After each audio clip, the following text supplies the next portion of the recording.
إن الله وملائكته يصلون على النبي يا أيها الذين آمنوا صلوا عليه وسلموا تسليما اللهم صل على سيدنا وشفيعنا ومولانا عبدك ورسولك محمد وعلى آل سيدنا محمد وبارك وسلم عليه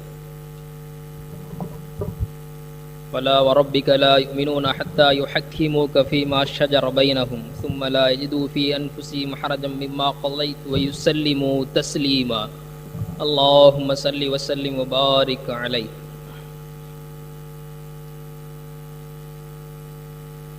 بسم الله الرحمن الرحيم. الحمد لله رب العالمين والعاقبة للمتقين والصلاة والسلام على رسول الله سيدنا محمد صلى الله عليه وسلم وعلى آله الطيبين وصحابه الطاهرين وأتباعهم بإحسان رضوان الله تعالى عليهم أجمعين. أما بعد، قال الله تعالى في القرآن العظيم: أعوذ بالله من الشيطان الرجيم فإن آمنوا بمثل ما آمنتم به فقد اهتدوا وإن تولوا فإنما هم في شقاق فسيكفيكهم الله وهو السميع العليم. وقال نبينا صلى الله عليه وسلم: أصحابي كالنجوم فبأيهم اقتديتم اهتديتم أو كما قال صلى الله عليه وسلم. صدق الله العظيم وصدق رسوله النبي الكريم ونحن على ذلك من الشاهدين والشاكرين والحمد لله رب العالمين. அளவற்ற அருளாளனும் நிகரற்ற அன்புடையவனுமாகிய எல்லாம் வல்ல அல்லாஹ்வின் திருநாமம் சொல்லி ஆரம்பம் செய்கின்றேன். சர்வ புகழும் சர்வ வல்லமை உடைத்த ஏக இறைவனான அல்லாஹ் ஒருவனுக்கே உண்டாகட்டுமாக. சலாத்தும் சலாமும் ஈருலகத்தின் தலைவர் நம் பெருமானார் முஹம்மது ஸல்லல்லாஹு அலைஹி வஸல்லம் அன்னவர்களின் மீதும் அன்னவர்களுடைய பரிசுத்தம் மிக்க குடும்பத்தவர்கள், கண்ணியத்திற்குரிய தோழர்கள் பெருமக்கள், இன்னும் அவர்களுடைய நேரிய வழியிலே அஹ்லு சுன்னத்துல் ஜமாஅத்தினுடைய பாதையிலே நேர்வழி பெற்று கொண்ட தாபிஈன்கள், தபா தாபிஈன்கள், அக்காலத்து இமாம் பெருமக்கள், இன்னும் இமாம்களை பின்பற்றி சரியான அக்கீதாவோடு கொள்கையோடு உலகெங்கிலும் வாழ்ந்து வரக்கூடிய அனைத்து இஸ்லாமிய நல்லுள்ளங்களின் மீதும் அல்லாஹுடைய சலாமும் சாந்தியும் சலவாத்தும் கருணையும் கிருபையும் ரஹ்மத்தும் பரக்கத்தும் ரட்சிப்பும் என்றென்றும் உண்டாகட்டுமாக.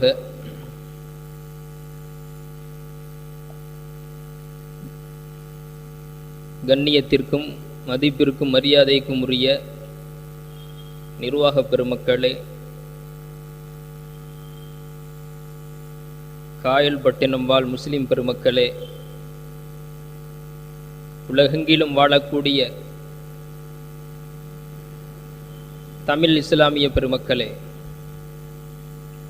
உங்கள் அனைவருக்கும் இஸ்லாத்தின் இனிய காணிக்கையான சலாத்தினை சொல்லி எனது உரையை ஆரம்பிக்கிறேன்.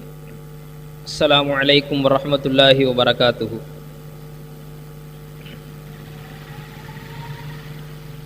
ஹஜ்ரத் அபூ ஹுரைரா ரலியல்லாஹு அன்ஹு அவர்கள் உட்பட பிரபலமான 18 சஹாபாக்கள் அறிவிக்கக்கூடிய ஹதீஸ்.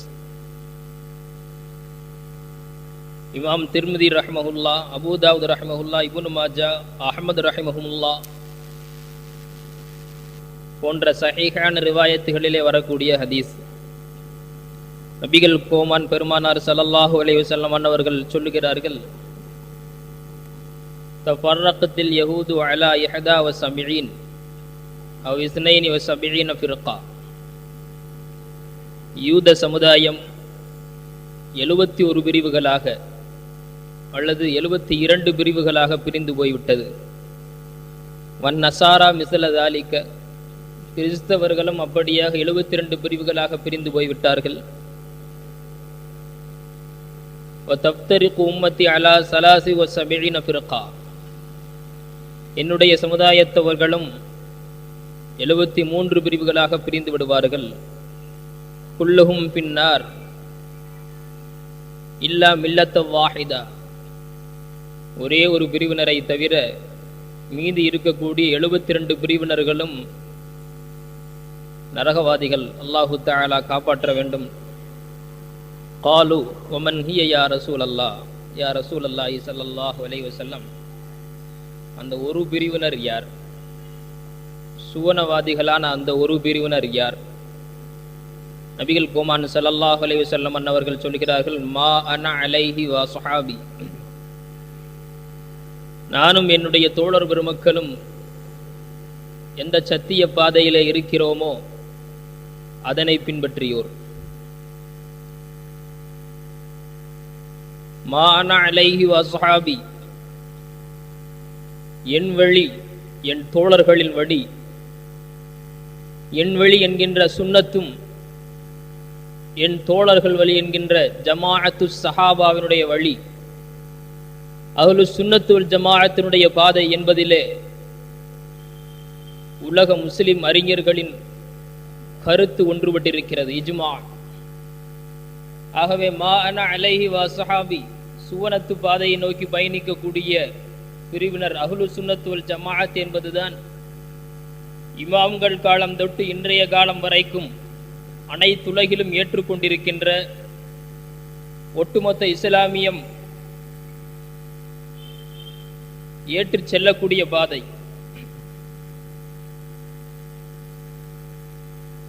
மீதி இருக்கக்கூடிய 72 பிரிவினரும் நரகவாதிகள் என்பதை இப்பொழுது நாம் உறுதி செய்ய வேண்டிய அவசியம் இல்லை.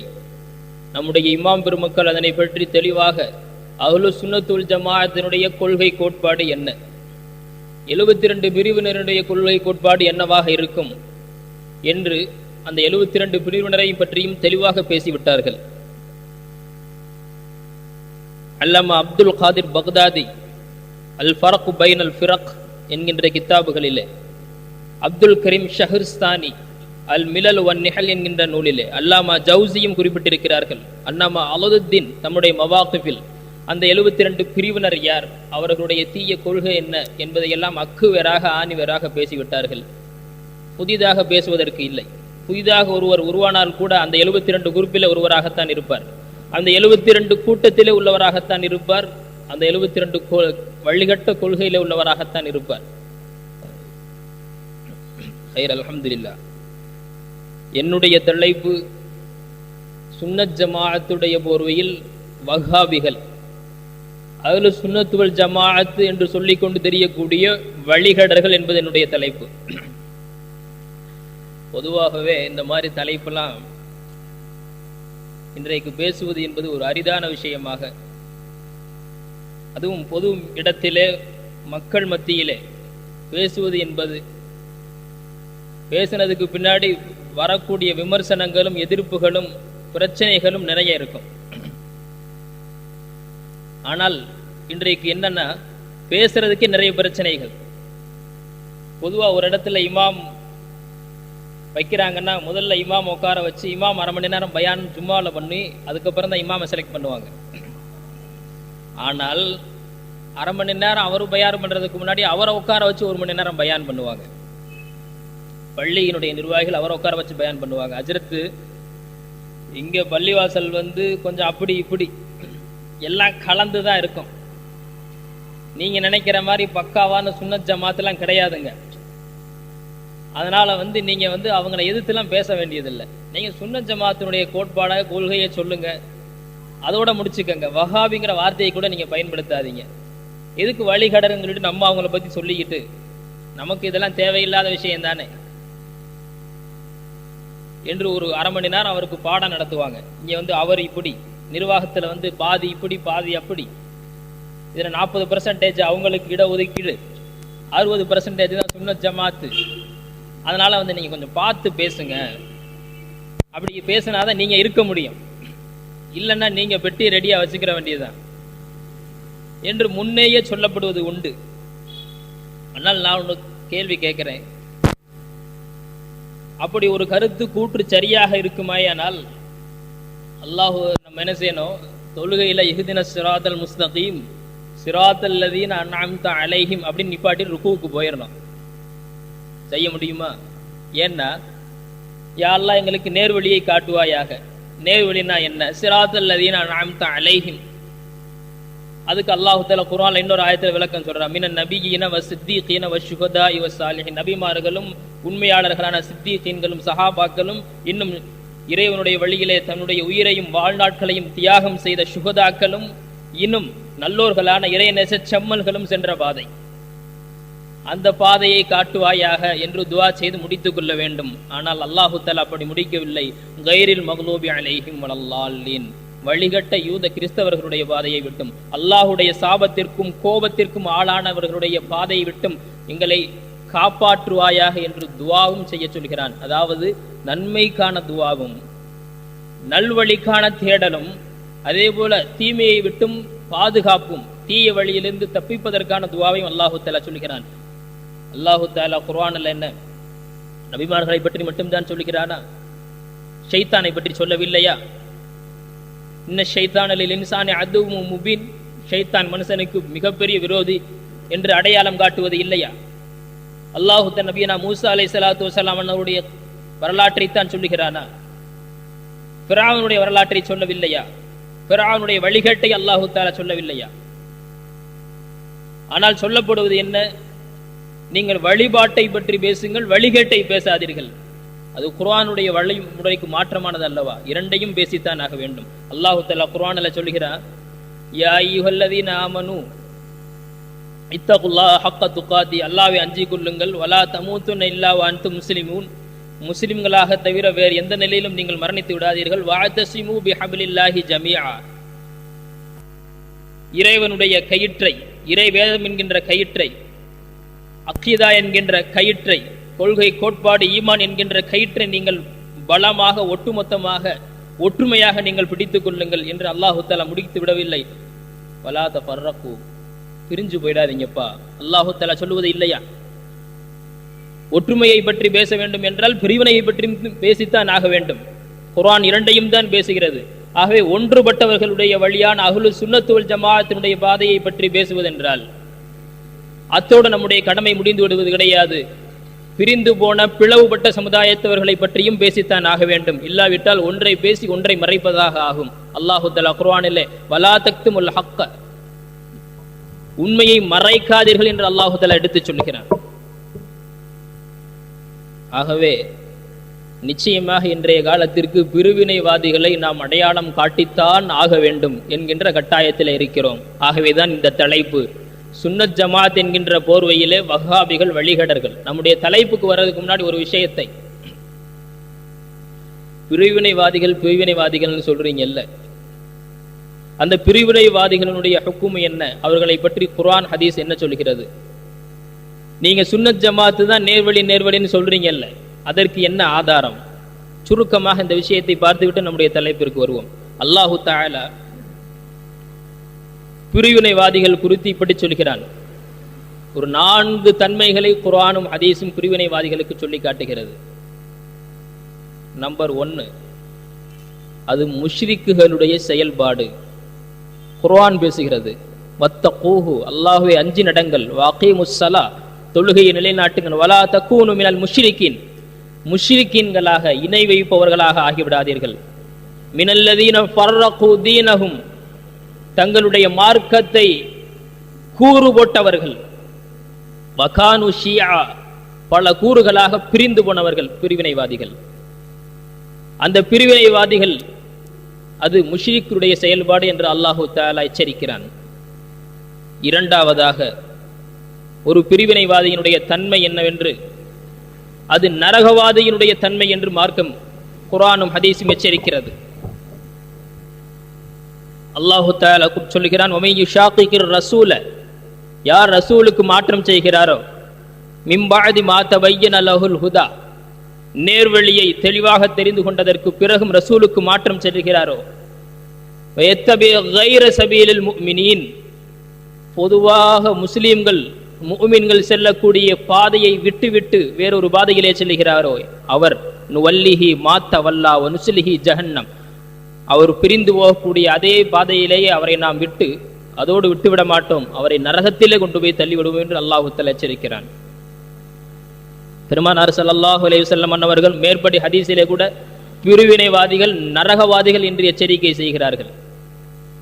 இன்னும் இப்படியும் ஒரு ஹதீஸ் தெளிவாக சொல்லப்பட்டிருக்கிறது முஸ்லிம் ஷரீஃபில், இத்தபிஉ ஸவாதுல் அலம், நீங்கள் பெரும்பான்மை ஜமாஅத்தை பற்றி பிடித்து செல்லுங்கள்.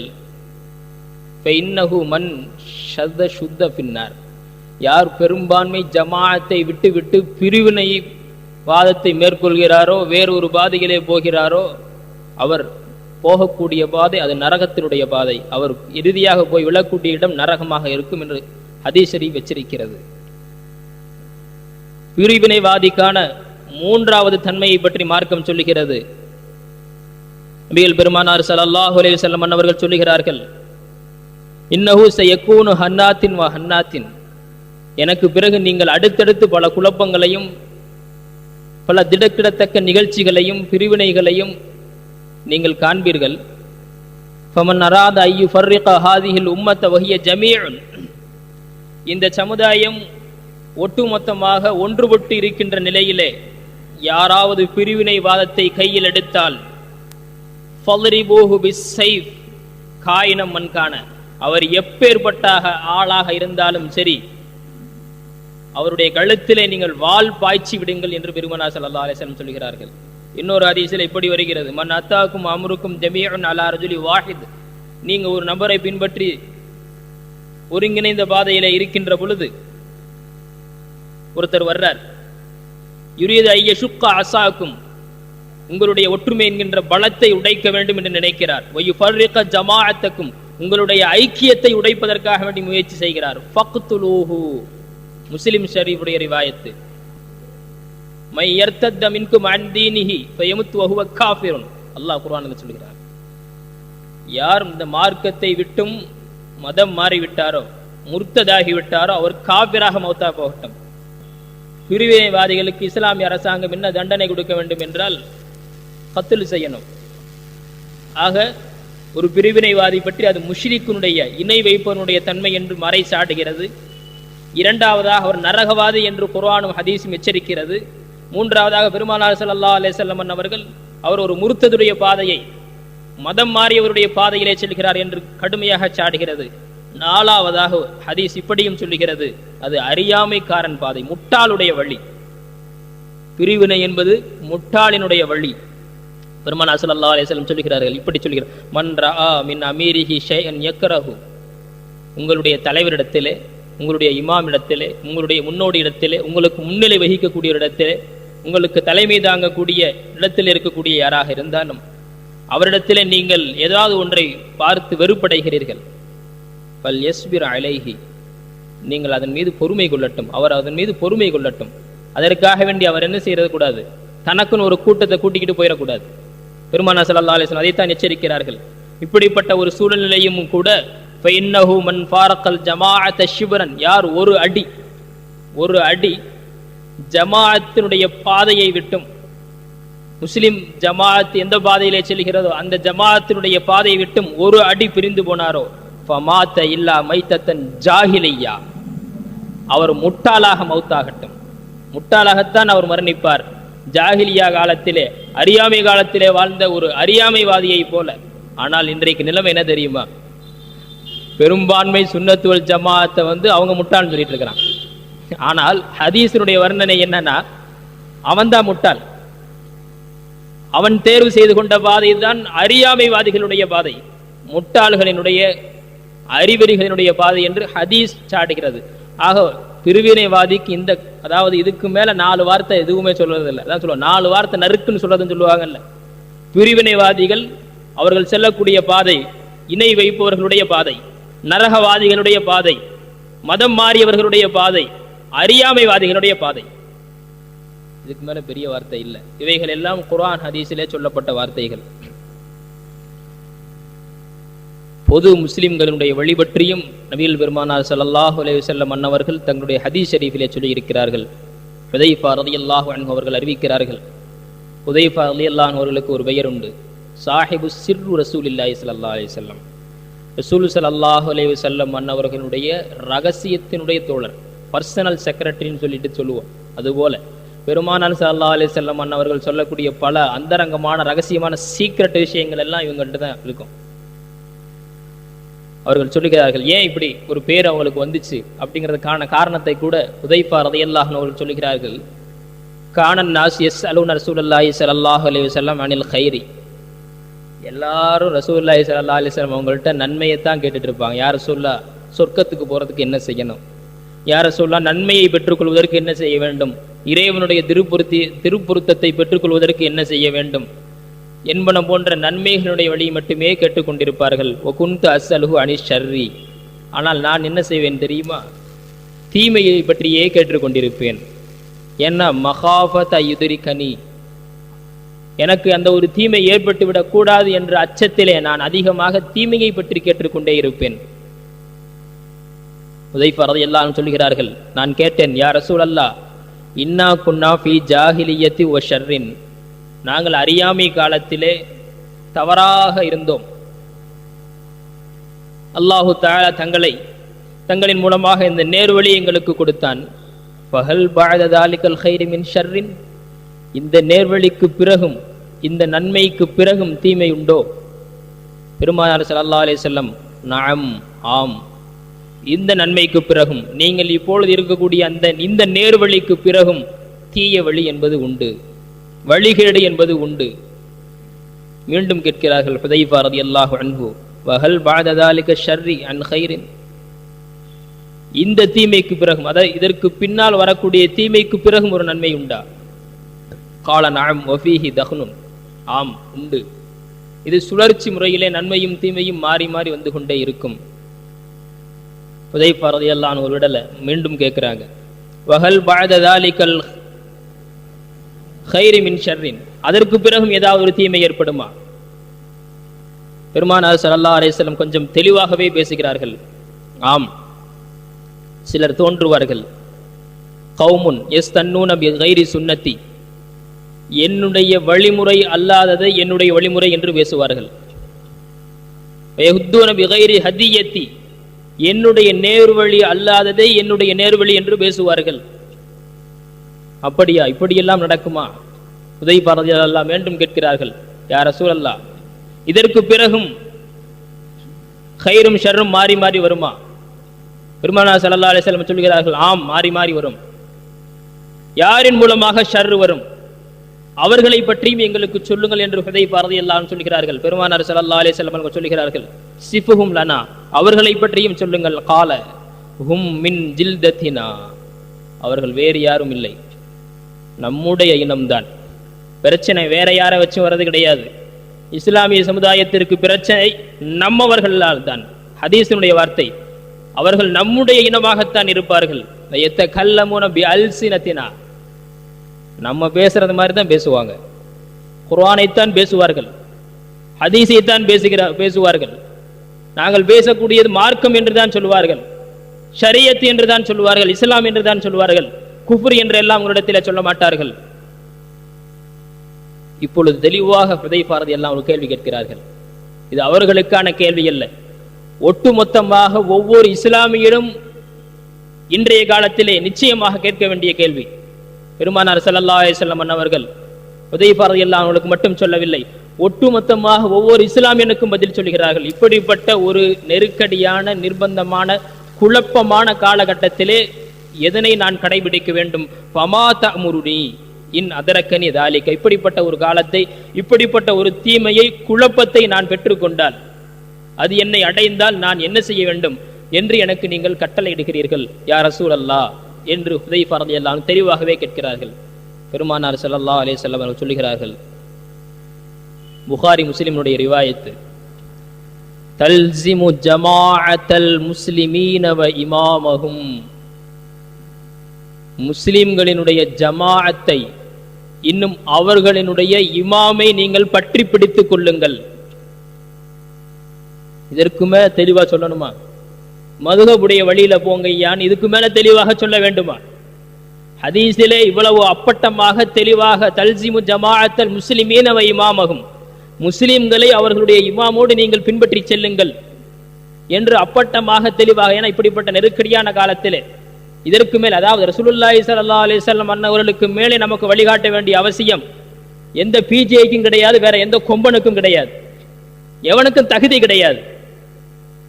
பெருமானார் ஸல்லல்லாஹு அலைஹி வஸல்லம் தெளிவாக சொல்லிக் கொடுத்து விட்டார்களே, மதுஹபினுடைய வழியை பின்பற்றி செல்லுங்கள். பொது முஸ்லிம்கள் எந்த இமாம்களை பின்பற்றி நடக்கிறார்களோ அந்த இமாம்களை பின்பற்றி அவர்களுடைய வழியிலே நீங்கள் செல்லுங்கள். அதுக்கு பிறகும் கூட கேட்கிறாங்க, ஒருவேளை அப்படியும் மதுஹபும் இல்லை, இமாமும் இல்லை, ஆளாளுக்கு ஒரு பாதையில போறான்.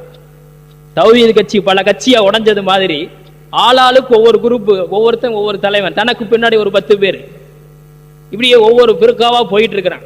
இந்த மாதிரி ஒரு காலகட்டம். இல்லம் நெக்குல்லஹு ஜமாஅத்துன் வலா இமாமுன், ஜமாஅத்தும் இல்லை, இமாமும் இல்லை, மதுஹபும் இல்லை, மதுஹபுடைய இமாம்களும் இல்லை. அப்படிப்பட்ட ஒரு காலம். நஅஊது பில்லாஹ், அல்லாஹு தஆலா காப்பாற்ற அருள வேண்டும். எச்சரிக்கையாக வேண்டி கேட்கிறாங்க. இப்படி ஏற்பட்டுருச்சுன்னா ஃபஅதஸில் தில்கல் ஃபிர்க குல்லஹா, அந்த ஒட்டுமொத்த பிரிவுகளையும் நீங்கள் விட்டு விடுங்கள், அனைத்தையும் விட்டும் நீங்கள் ஒதுங்கி தனியாகவே இருந்து, நீங்கள் தனியாகவே மௌத்தானாலும் பரவாயில்லை, நீங்கள் இருக்கக்கூடிய அந்த சரியான அகீதாவிலேயே கொள்கையிலேயே நீங்கள் வாழ்ந்து மரணித்து விடுங்கள். அந்த ஒட்டுமொத்த பிருக்காக்களை, பிரிவினைவாதிகள் அனைவரையும் நீங்கள் தூக்கி எறிந்து விடுங்கள், அவர்களுடைய பாதைகளை நீங்கள் சென்று விட.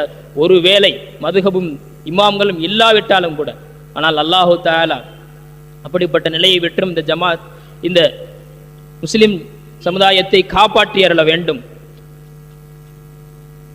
பெருமானார் ஸல்லல்லாஹு அலைஹி வஸல்லம் அவர்கள் மேலும் இதனை பற்றிய ஹதீஸ் அறிவுகள் நிறைய. ஆனால் நம்முடைய தலைப்பு இதுவல்ல, அதனால் நம்முடைய தலைப்பிற்கு சீக்கிரமாக வந்துடுவோம். இன்ன தீன நஸீஹத்துன்னு ஒரு ஹதீஸ் வருது. மார்க்கம் என்றாலே அது நல்லுபதேசம் தான். இந்த ஹதீஸு கீழே முஸ்லிம் ஷரீஃபில் தபீமுத்தாரி ரலியல்லாஹு அன்ஹு அறிவிக்கிறார்கள், அத்தீனு அன் நஸீஹா, பெருமானார் ஸல்லல்லாஹு அலைஹி வஸல்லம் அவர் சொல்லுகிறார், மார்க்கம் என்பது நல்லுபதேசம். குல்னா, அதோடு விடவில்லை, லிமன், யாருடைய நல்லுபதேசம்? உபதேசம் செய்யறதுக்கு தான் நிறைய ஆள் இருக்குது. மார்க்க உபன்யாசம் என்கின்ற பெயர்ல நாசப்படுத்துவதற்காக வேண்டி எத்தனையோ ஜமாத்துகள் தான் கிளம்பி வந்துடுச்சே.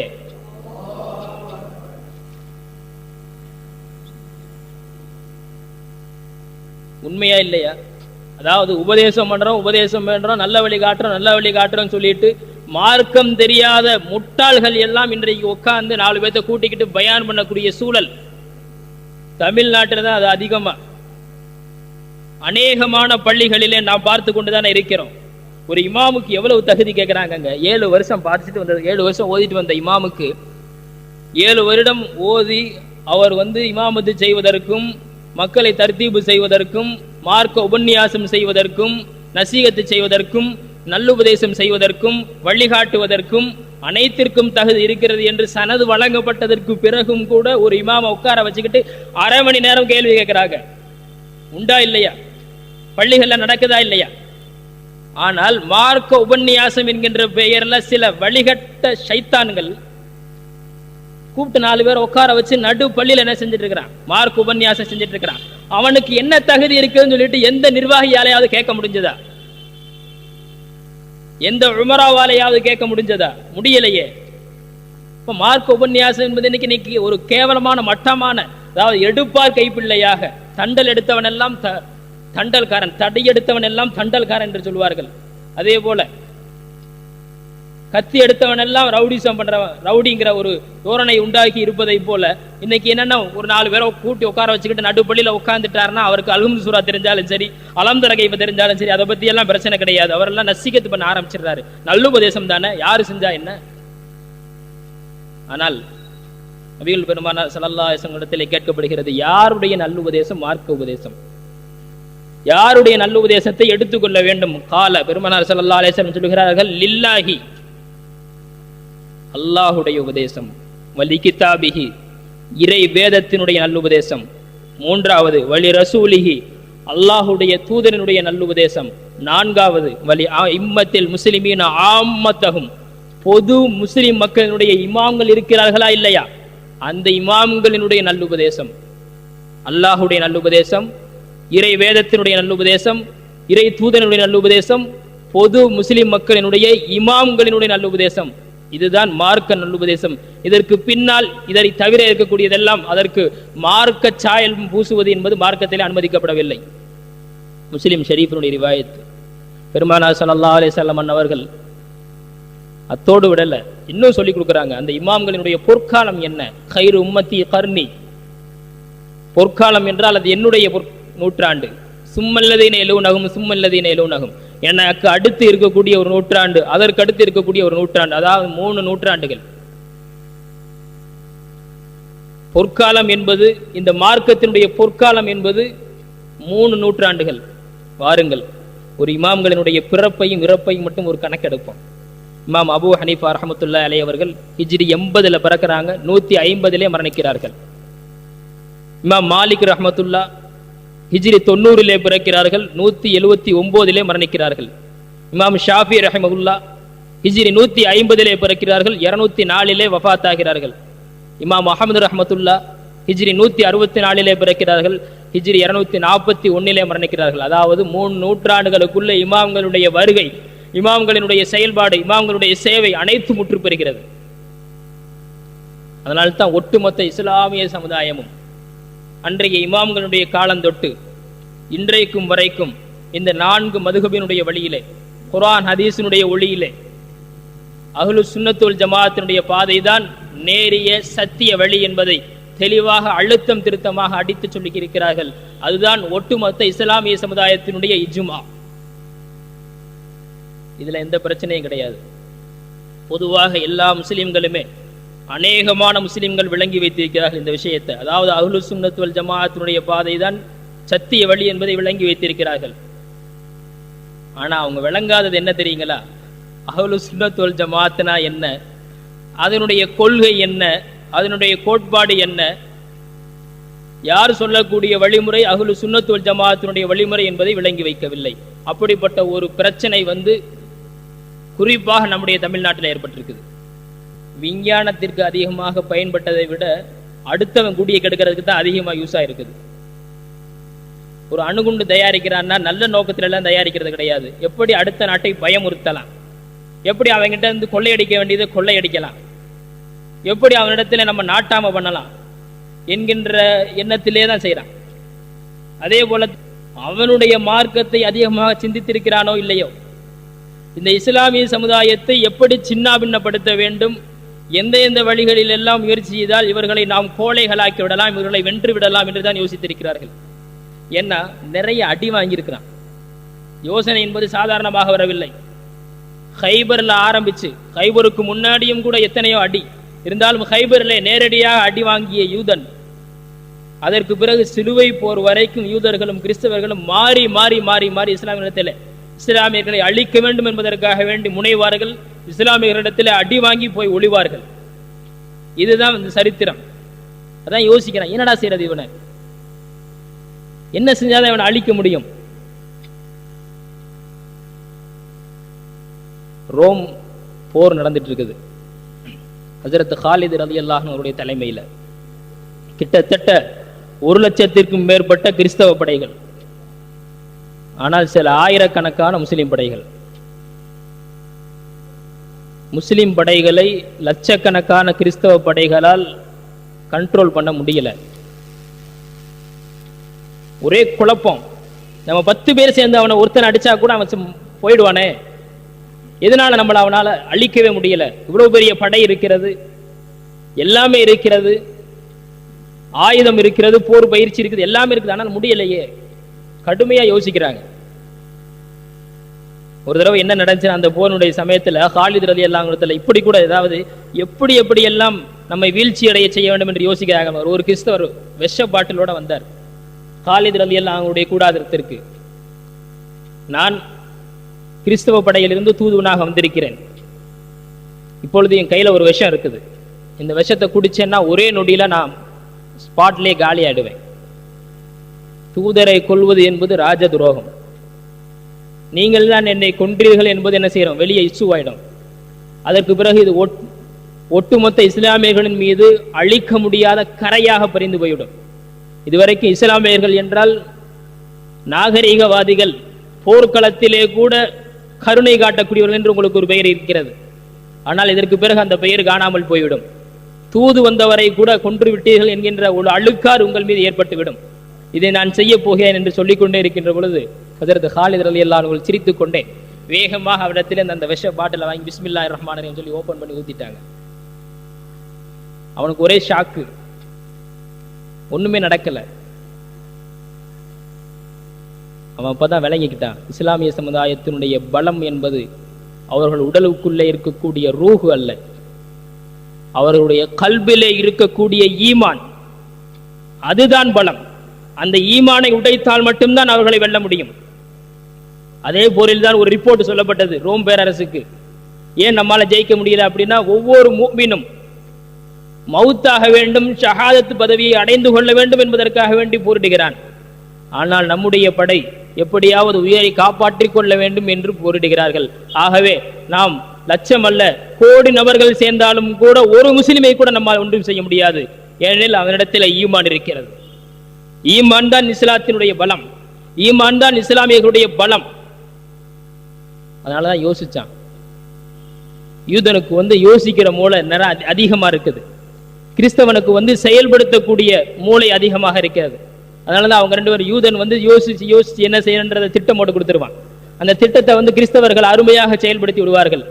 அவருடைய திட்டம் அதிகமாக இதுதான், அதாவது இஸ்லாத்தை அழிக்க வேண்டும், இஸ்லாமியர்களை அழிக்க வேண்டும். அது நேரடியாக முடியாது, இஸ்லாமியனை நெஞ்சில குத்தி அழிக்க முடியாது.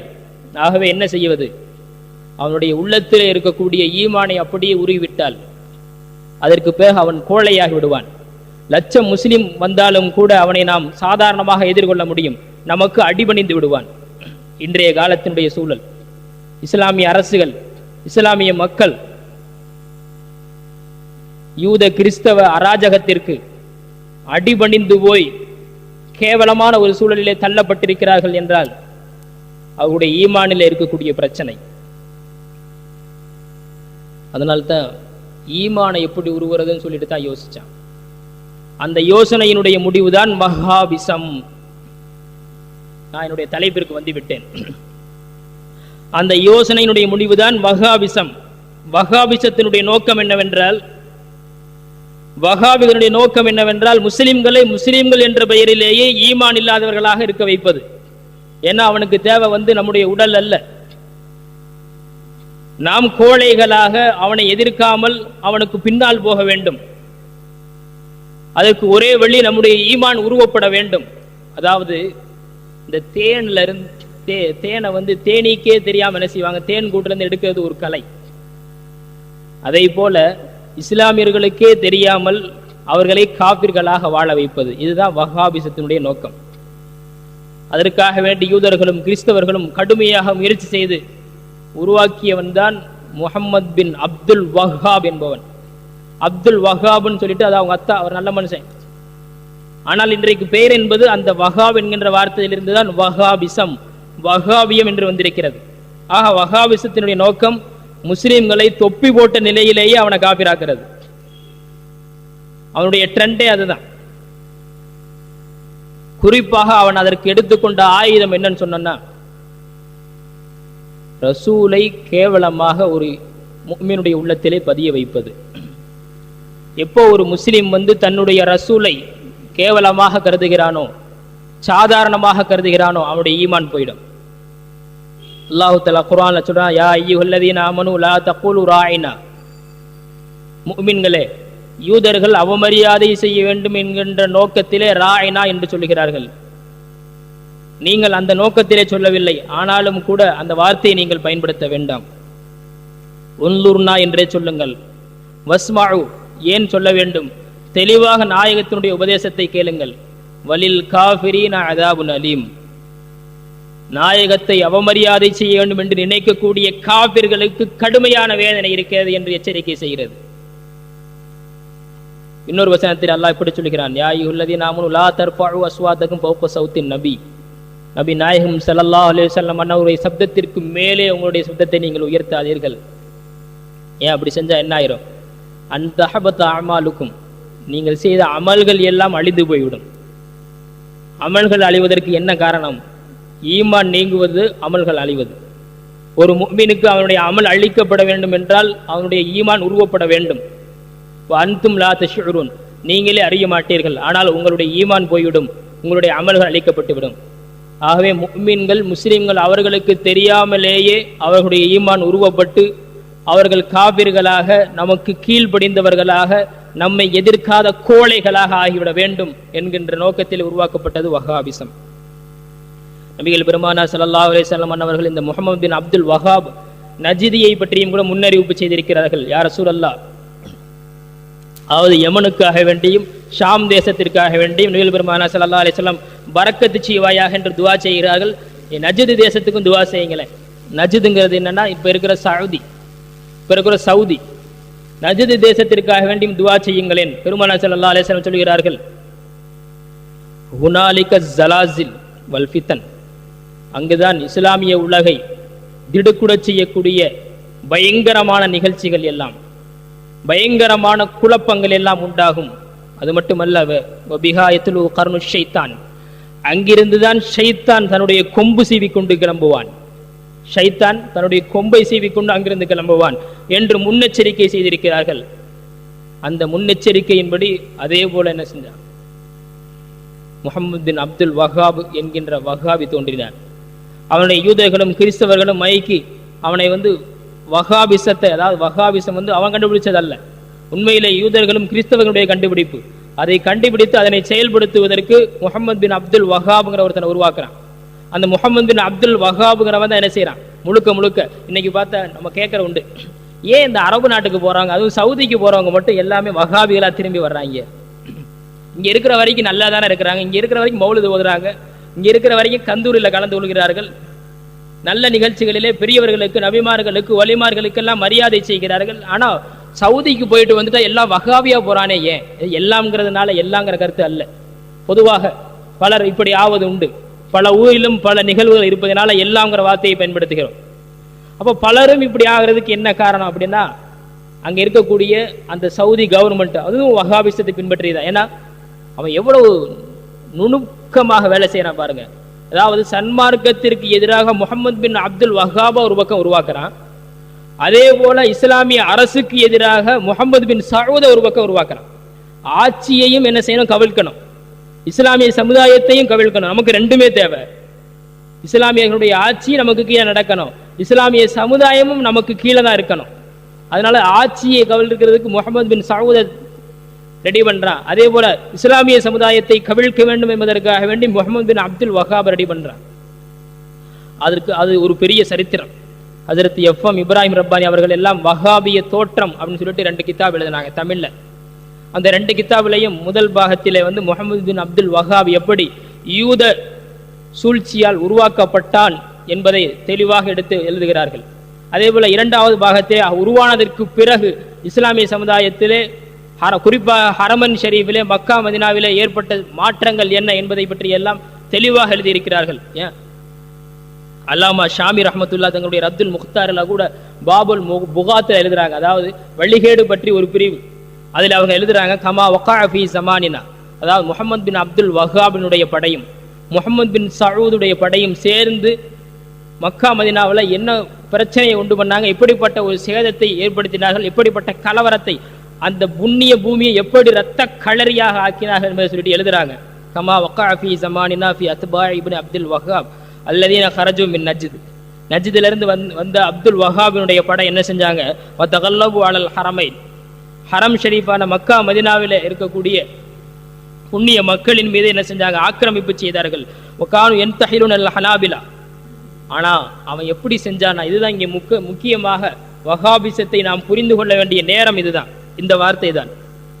நாங்களும் சுன்னத்து ஜமாஅத்து தான், நாங்களும் 4 மதுஹபிலே ஒரு மதுஹபை பின்பற்றக்கூடியவர்கள் தான். நாங்கள் ஹம்பலி மதுஹபை இமாம் அஹ்மது இப்னு ஹம்பல் ரஹ்மத்துல்லாஹி அலைஹி அன்னவர்களுடைய வழிமுறையிலே இஸ்லாமிய நேரிய பாதையிலே அஹ்லு சுன்னத்துல் ஜமாஅத்தினுடைய கோட்பாட்டிலே இருக்கிறோம் என்று சொல்லி கொண்டுதான் என்ன செஞ்சாங்க, இத்தனை வேலையும் செஞ்சாங்க. ஏன்னா இதை சொல்லலைன்னா மக்கள் விழிப்புணர்வு பெற்று இருப்பார்கள். சுன்னத்து ஜமாஅத்துன்னு சொன்னதுனாலதான் மக்களுக்கு சுன்னத் ஜமாஅத்து தானே, நம்ம ஜமாஅத்து தானே என்று ஒரு அசால்ட் ஏற்பட்டுருச்சு. இதனை பற்றி இன்னும் எழுதுக என்ன சொன்னார், லாகின்னஹும் யஅ்தகது அன்னஹும் முஸ்லிமூன் வ அன்ன மன் காலஃபஹு இஅ்திகாதுஹும் முஷ்ரிகூன், அவர்களை ஏற்றுக்கொண்டவர்கள் மட்டும்தான் முஸ்லிம்கள், முஹம்மது பின் அப்துல் வஹாபை, முஹம்மது பின் சஊதை ஏற்றுக்கொள்ளாதவர்கள் முஷ்ரிக்குகள் என்கின்ற கோட்பாட்டை அவர்கள் விதைத்தார்கள். இன்னைக்கு சவுதி கவர்மெண்ட் கொடுக்கக்கூடிய அந்த ஏகத்துவம் ஈமான் கொள்கை சம்பந்தப்பட்ட கிதாப் நிறைய ஃப்ரீயா கொடுப்பாங்க, அச்சிட்டு தமிழ்ல உருதுல எல்லா மொழியிலையும் எல்லா தேசத்தவர்களும் வரக்கூடியவர்களுக்கு ஹாஜியர்கள்லாம் தூக்கி கொடுப்பாங்க. அதில் பார்த்தா இதை அவருடைய கோட்பாடெல்லாம் இப்படித்தான் இருக்கும். அவர்களுடைய கொள்கைக்கு உட்பட்டவர்கள் எல்லாம் முஸ்லிம்கள் என்பதை போல அவருடைய கொள்கைக்கு உட்படாத உலகத்திலே எத்தனை கோடி முஸ்லிம்கள் இருந்தாலும் அத்தனை நபர்களும் ஷிர்க் செய்கிறார்கள், அல்லாஹ்விற்கு இணை வைக்கிறார்கள் என்கின்ற ரீதியிலேயே தான் அந்த கிதாப் இருக்கும். இப்போ அதே அந்த கொள்கையினுடைய ஆணிவராக அவர்கள் என்ன செஞ்சாங்க, இதை சொல்லிக்கிட்டே தான் செயல்படுத்தினாங்க. சுன்னத்துல் ஜமாத் மக்களை கொன்றார்கள், சுன்னத்துல் ஜமாத்தினுடைய உலமாக்களை கொன்றார்கள். ஏன் இன்னும் சைஃபுல் ஜப்பாங்கிற கிதாபில் இதை பற்றி நிறைய எழுதுறாங்க. ஆனால் நாம் ஒரே ஒரு உதாரணம் சொல்லலாம், தெளிவாக மக்கள் விளங்கிக் கொள்ள வேண்டும். அதுவும் குறிப்பாக இந்தியாவிலே இருக்கக்கூடியவர்கள் அன்றைக்கு வஹாபிகள் செய்த சூழ்ச்சியை, அவர்கள் பண்ணிய அட்டகாசத்தை, அட்டூழியத்தை தெளிவாக விளங்கிக் கொள்ள வேண்டும் என்றால், குஜராத்தில் பாசிச சக்திகள் நடத்திய அநியாயத்திற்கும் அட்டூழியத்திற்கும், அதே போல முஹம்மது பின் அப்துல் வஹாபும் முஹம்மது பின் சவுதினுடைய படையும் ஹரமையில் மக்கா மதீனாவில் நடத்திய அட்டூழியங்களுக்கும் அவ்வளவாக வித்தியாசம் கிடையாது. ஏன் இதை சொல்றேன்னா, முஸ்லிம்களுடைய உயிரை மட்டும் அவர்கள் போக்கடிக்கவில்லை, முஸ்லிம்களுடைய சொத்து பத்துக்களையும் என்ன செஞ்சாங்க, கொள்ளையடிச்சுக்கிட்டாங்க. அது மட்டும் இல்லாம புனிதமான சஹாபாக்களுடைய கபறுகளை எல்லாம் தரைமட்டமாக்கினார்கள். இன்னைக்கு கேட்கறாங்களா இல்லையா? வெளிநாட்டுக்கு போயிட்டு வந்தவங்க கேட்கறாங்க, என்ன நீங்க இங்க மட்டும் எல்லாத்துக்கும் கபரை கட்டி வச்சிருக்கிறீங்க, ஆனால் அரபு நாட்டுல கபர் இருக்குதா? அரபு நாட்டுல எல்லாம் அவ்வளவா கபர் இல்லையேங்க, சாதாரண பொது கபரிஸ்தான் தானே இருக்குது. எங்க இருக்க விட்டாங்க? முஹம்மது பின் சஊதும் முஹம்மது பின் அப்துல் வஹாப், அந்த வஹாபிய படை அவர்கள் செய்த நாசம் ஒட்டுமொத்தமாக எத்தனையோ புனித சின்னங்களை எல்லாம் என்ன செஞ்சாங்க, தரைமட்டமாக அடையாளம் தெரியாமல் ஆக்கினார்கள். கேவலமான சூழல். இன்னைக்கு அதுல தான் பஸ் காரணம் ஓடிட்டு இருக்குது. அந்த அளவிற்கு ஒரு மோசமான அட்டூழியத்தை நிகழ்த்தினார்கள். நான் ஏன் பாசிச சக்திகளோடு ஒப்பிட்டேன் தெரியுமா?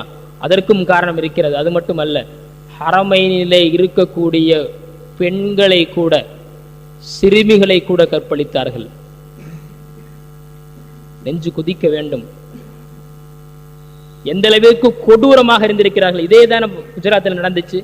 இந்த குஜராத்தில் காவியர்கள், இந்து வெறியர்கள், பாசிச சக்திகள் நடத்திய அந்த கொலைவெறி தாக்குதலுக்கும் அவர்கள் நடத்திய அந்த சம்பவத்திற்கும் நிகழ்ச்சிக்கும், அதே போல முஹம்மது பின் அப்துல் வஹாபும் முஹம்மது பின் சஊதும், அந்த வஹாபிகள் மக்கா மதீனாவில் ஹரமைன்ல செஞ்ச அநியாயத்திற்கு மத்தியிலே என்ன வித்தியாசம் இருக்கிறது?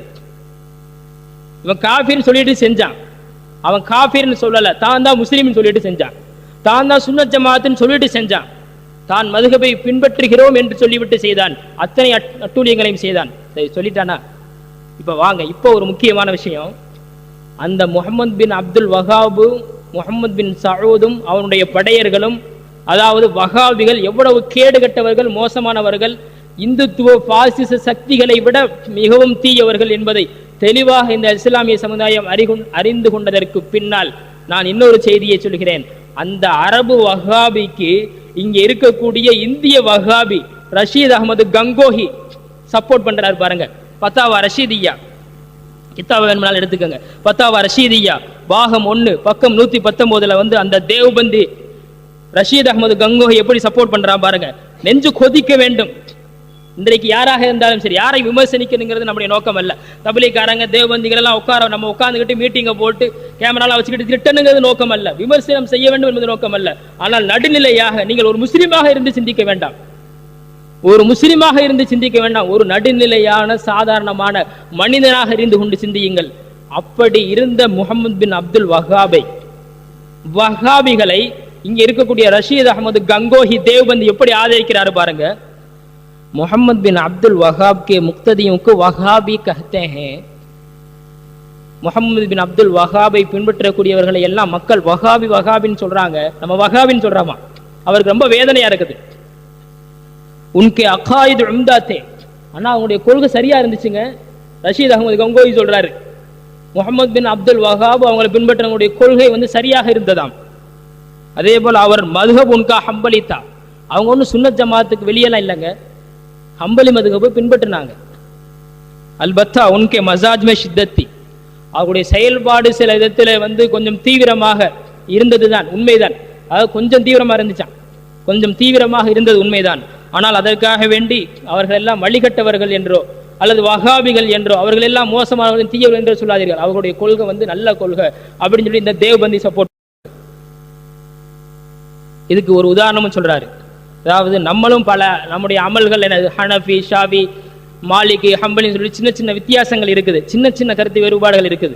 இதனுடைய தாத்பரியம் என்ன அப்படிங்கிறத நமக்கு எவ்வளவோ நம்முடைய உலமா பெருமக்கள் தெளிவாக எடுத்து சொல்லி இருக்கிறார்கள்.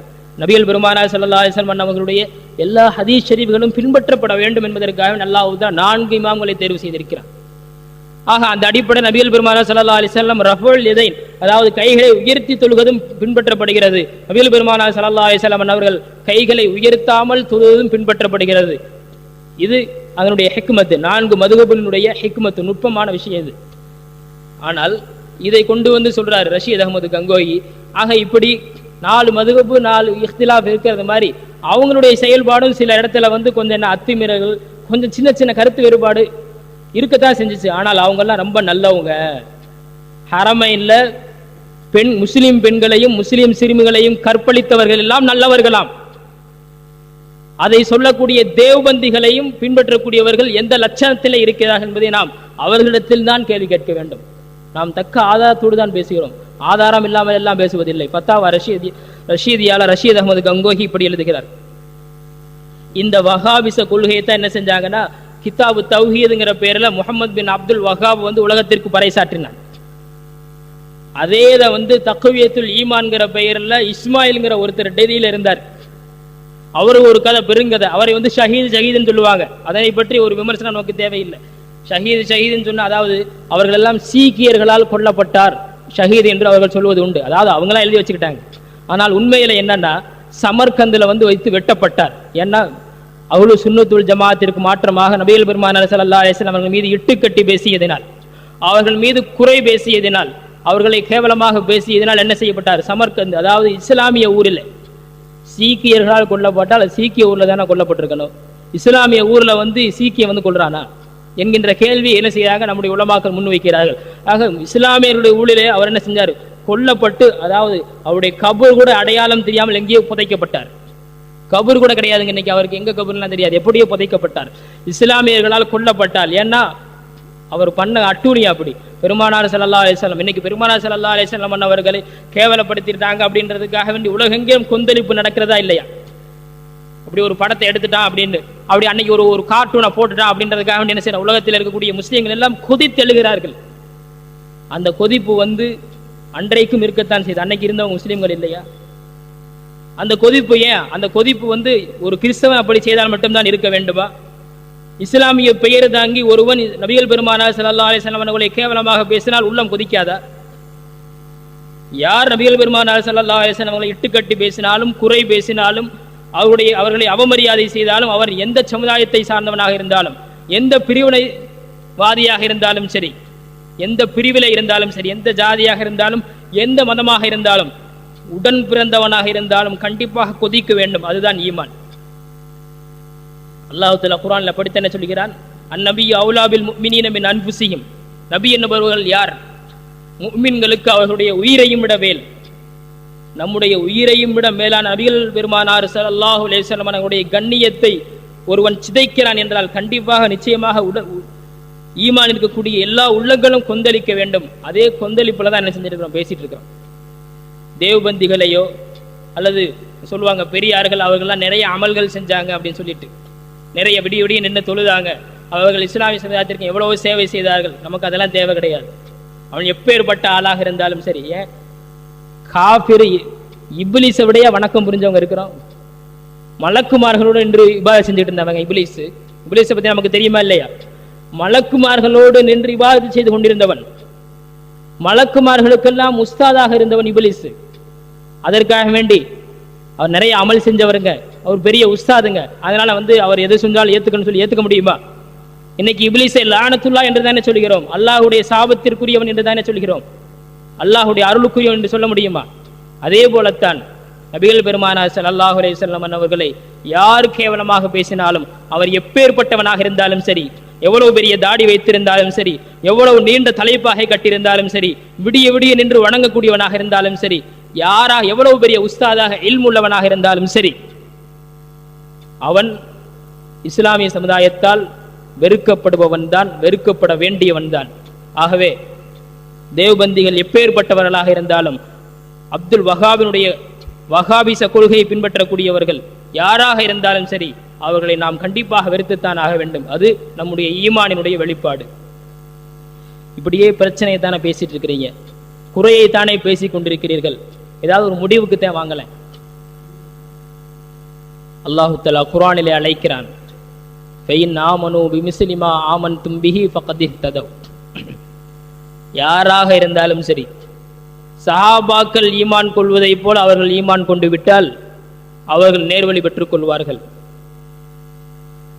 சஹாபிகளே, நீங்கள் ஈமான் கொள்வதை போல யூதர்களாக கிறிஸ்தவர்களாக இருந்தாலும் சரி, அல்லது யூத கிறிஸ்தவத்தினுடைய வழியிலே போகக்கூடிய வஹாபிகளாக இருந்தாலும் சரி, தேவபந்திகளாக இருந்தாலும் சரி, தப்லீக்காரர்களாக இருந்தாலும் சரி, சஹாபிகளை போல ஈமான் கொண்டு விட்டால் நிச்சயமாக அவர்களுக்கு நேர்வழி உண்டு. நபிகள் பெருமானார் ஸல்லல்லாஹு அலைஹி வஸல்லம் அவர்களும் அஸ்ஹாபி கன் நுஜூம், என்னுடைய தோழர்கள் பெருமக்கள் நட்சத்திரத்தை போன்றவர்கள், ஃபபி ஐயிஹிம் யக்ததைத்தும் யஹ்ததைத்தும், அவர்களில் யாரை பின்பற்றினாலும் நீங்கள் நேர்வழி பெற்றுக் கொள்வீர்கள். இந்த சஹாபாக்களை போல ஈமான் கொள்ளணுங்கிற ஒரு சில ஆயத்துக்கள் குர்ஆன்ல வந்து இடம்பெறுது. ஒரு ஜும்மா மேடையில ஒரு ஆலிம் சாஹிப் இப்படி பேசிட்டு இருந்தாரு, நீங்கள் தப்லீக்காரர்களை போல ஈமான் கொள்ள வேண்டும் அப்படின்னு. என்னடா இப்படி சொல்றாரு அப்படின்னு சொல்லிட்டு கொஞ்சம் கேட்க ஆரம்பிச்சா, ஏன்னா சஹாபாக்களும் அல்லாஹ்வுடைய பாதையிலே போனார்கள், தப்லீக்காரர்களும் அல்லாஹ்வுடைய பாதையிலே போகிறார்கள், ரெண்டு பேருமே பீசபில் இருக்கிறாங்க. ஆகவே அந்த பீசபில் இருந்தவங்க எப்படி ஈமான் கொண்டாங்களோ அந்த காலத்துல, அதே போலத்தான் நீங்க என்ன செய்யணும், இந்த காலத்துல யார் பீசபில் இருக்கிறாங்களோ தப்லீக்காரங்க மாதிரி ஈமான் கொள்ளணும் அப்படின்னு. நஊது பில்லாஹ், தூக்கி வாரி போட்டுருச்சு, தூக்கி வாரி போட்டுருச்சு. ஒரு குர்ஆனுடைய வசனத்தை எடுத்துக்கொண்டு தப்லீக்காரர்களை போல ஈமான் கொள்ளுங்கள் என்று சொல்கிறார்கள். எந்த அளவிற்கு உலமாக்கள் தீயவர்களாகி போயிருக்கிறார்கள். அவர்களுக்கெல்லாம் நபிகள் ஸல்லல்லாஹு அலைஹி வஸல்லம் முன்னாடி ஒரு ஹதீஸ் சொல்லிட்டு போயிட்டாங்க, யார் வந்து மன் கால ஃபில் குர்ஆனி பிரஈஹி, யார் குர்ஆனுடைய விஷயத்தை தன்னுடைய கருத்துப்படி இஷ்டப்படி பேசினானோ ஃபல்யத்தபவ்வ மக்அதஹு மினன் நார், அவனுடைய தங்குற இடம் நரகம். அவன் எவ்வளவு பெரிய ஆலிமாக இருந்தாலும் சரி, எத்தனை தப்சீரை கரைத்து குடித்திருந்தாலும் சரி, தன்னுடைய இஷ்டத்திற்கு எவ்வளவு ஒரு, அதாவது இந்த குர்ஆன்ல வரக்கூடிய ஃபீ சபீல்ங்கிற வார்த்தை, அதாவது அல்லாஹ்வுடைய பாதை, அல்லாஹ்வுடைய வழி என்கின்ற வார்த்தை, அதே போல அம்ரும் பில் மஅரூஃப் நஹ்யுன் அனில் முன்கர், நல்லதை ஏவி தீயதை தடுக்கிறது அப்படிங்கிற வார்த்தை, பலவுலா நஃபர மின் குல்லி ஃபிர்கத்தின் மின்னுல் யதஃபக்கஹு ஃபித்தீன் வலியுன்திரு கௌமம் இதா ரஜஉ இலைஹிம், அதாவது ஒரு பிரிவினர் என்ன செய்யணும், மார்க்க கல்வியை கற்று திரும்பி வந்து என்ன செய்யணும், தங்களுடைய மக்களுக்கு அச்சமூட்டி எச்சரிக்கை செய்ய வேண்டும். இதை எல்லாத்தையும் எடுத்துக்கிட்டு என்ன செய்யறான், தனக்குன்னு முத்திரை குத்திக்கிறான். அதாவது எப்படின்னா சொல்லப்படுறது என்று அமெரிக்காக்காரன் என்ன செஞ்சிருக்கிறான்னா, நம்ம நாட்டில் விளையக்கூடிய மிளகு போன்றதுக்கெல்லாம் காப்புரிமை வாங்கி வச்சிருக்கிறானா.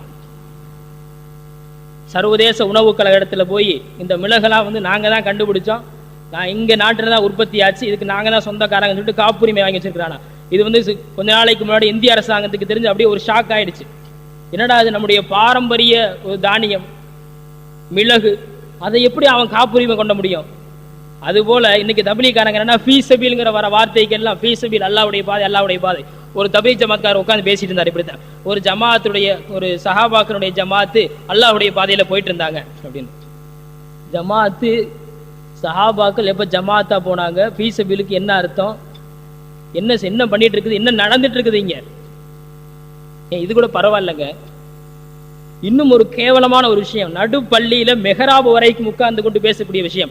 எந்த ஒரு தப்லீக்காரனாவது இங்க வந்து மறுக்கட்டும், நான் இப்படியே எந்திரிச்சு போயிடுறேன் என் பையனை முடிச்சுட்டு. தான் செய்யக்கூடிய ஒரு வேலை அவனுக்கே நல்லா தெரியும், இதை ரசூலுல்லாஹ் கண்டுபிடிக்கல, எந்த ஒரு நபியும் கண்டுபிடிக்கவில்லை, எந்த ஒரு சஹாபியும் கண்டுபிடிக்கவில்லை, எந்த ஒரு தாபியையும் தபா தாபியையும் எந்த இமாம்களும் கண்டுபிடிக்கவில்லை. அவனுக்கே நல்லா தெரியும், இந்த வேலையை கண்டுபிடிச்சது ஊர் உலகத்துக்கே தெரியும், இல்யாஸ்ங்கிற ஒரு நபர். இந்த தப்லீக், அதாவது இவங்க செய்யக்கூடிய தப்லீக்ங்கிற வார்த்தை நல்ல வார்த்தை தான், ஆனால் இவர் செய்யக்கூடிய இந்த தப்லீக்ங்கிற வழிமுறையை கண்டுபிடிச்சது யாரு, இல்யாஸ்ங்கிறது அவனுக்கும் தெரியும், நமக்கும் தெரியும், ஊருக்கே தெரிஞ்ச விஷயம். ஆனால் நடு பள்ளியில உட்கார்ந்துக்கிட்டு என்ன சொல்றாங்க, இது நபிமார்களுடைய வேலை, சஹாபாக்களினுடைய வேலை. எவ்வளவு பெரிய விஷயத்தை இட்டு கட்டுறாங்க. சிரிக்க வேண்டிய விஷயம் அல்ல, சிந்திக்க வேண்டிய விஷயம். நம்மளும் கேட்டுட்டு தானே இருக்கிறோம்.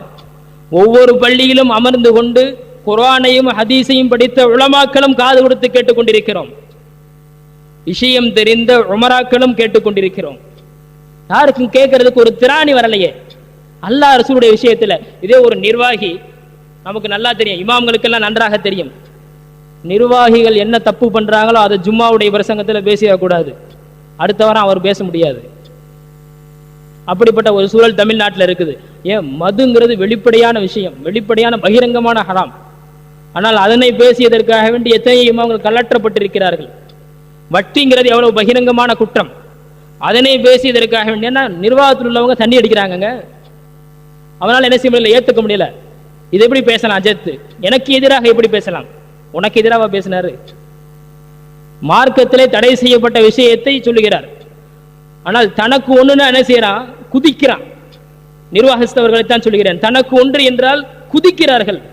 ஆனால் இந்த சன்மார்க்கத்தை, அல்லாஹுவை, அல்லாஹுடைய ரசூலை, நபிமார்களை, சஹாபாக்களை பகிரங்கமாக கேவலப்படுத்துகிறார்கள். இது அவங்களுடைய வேலை.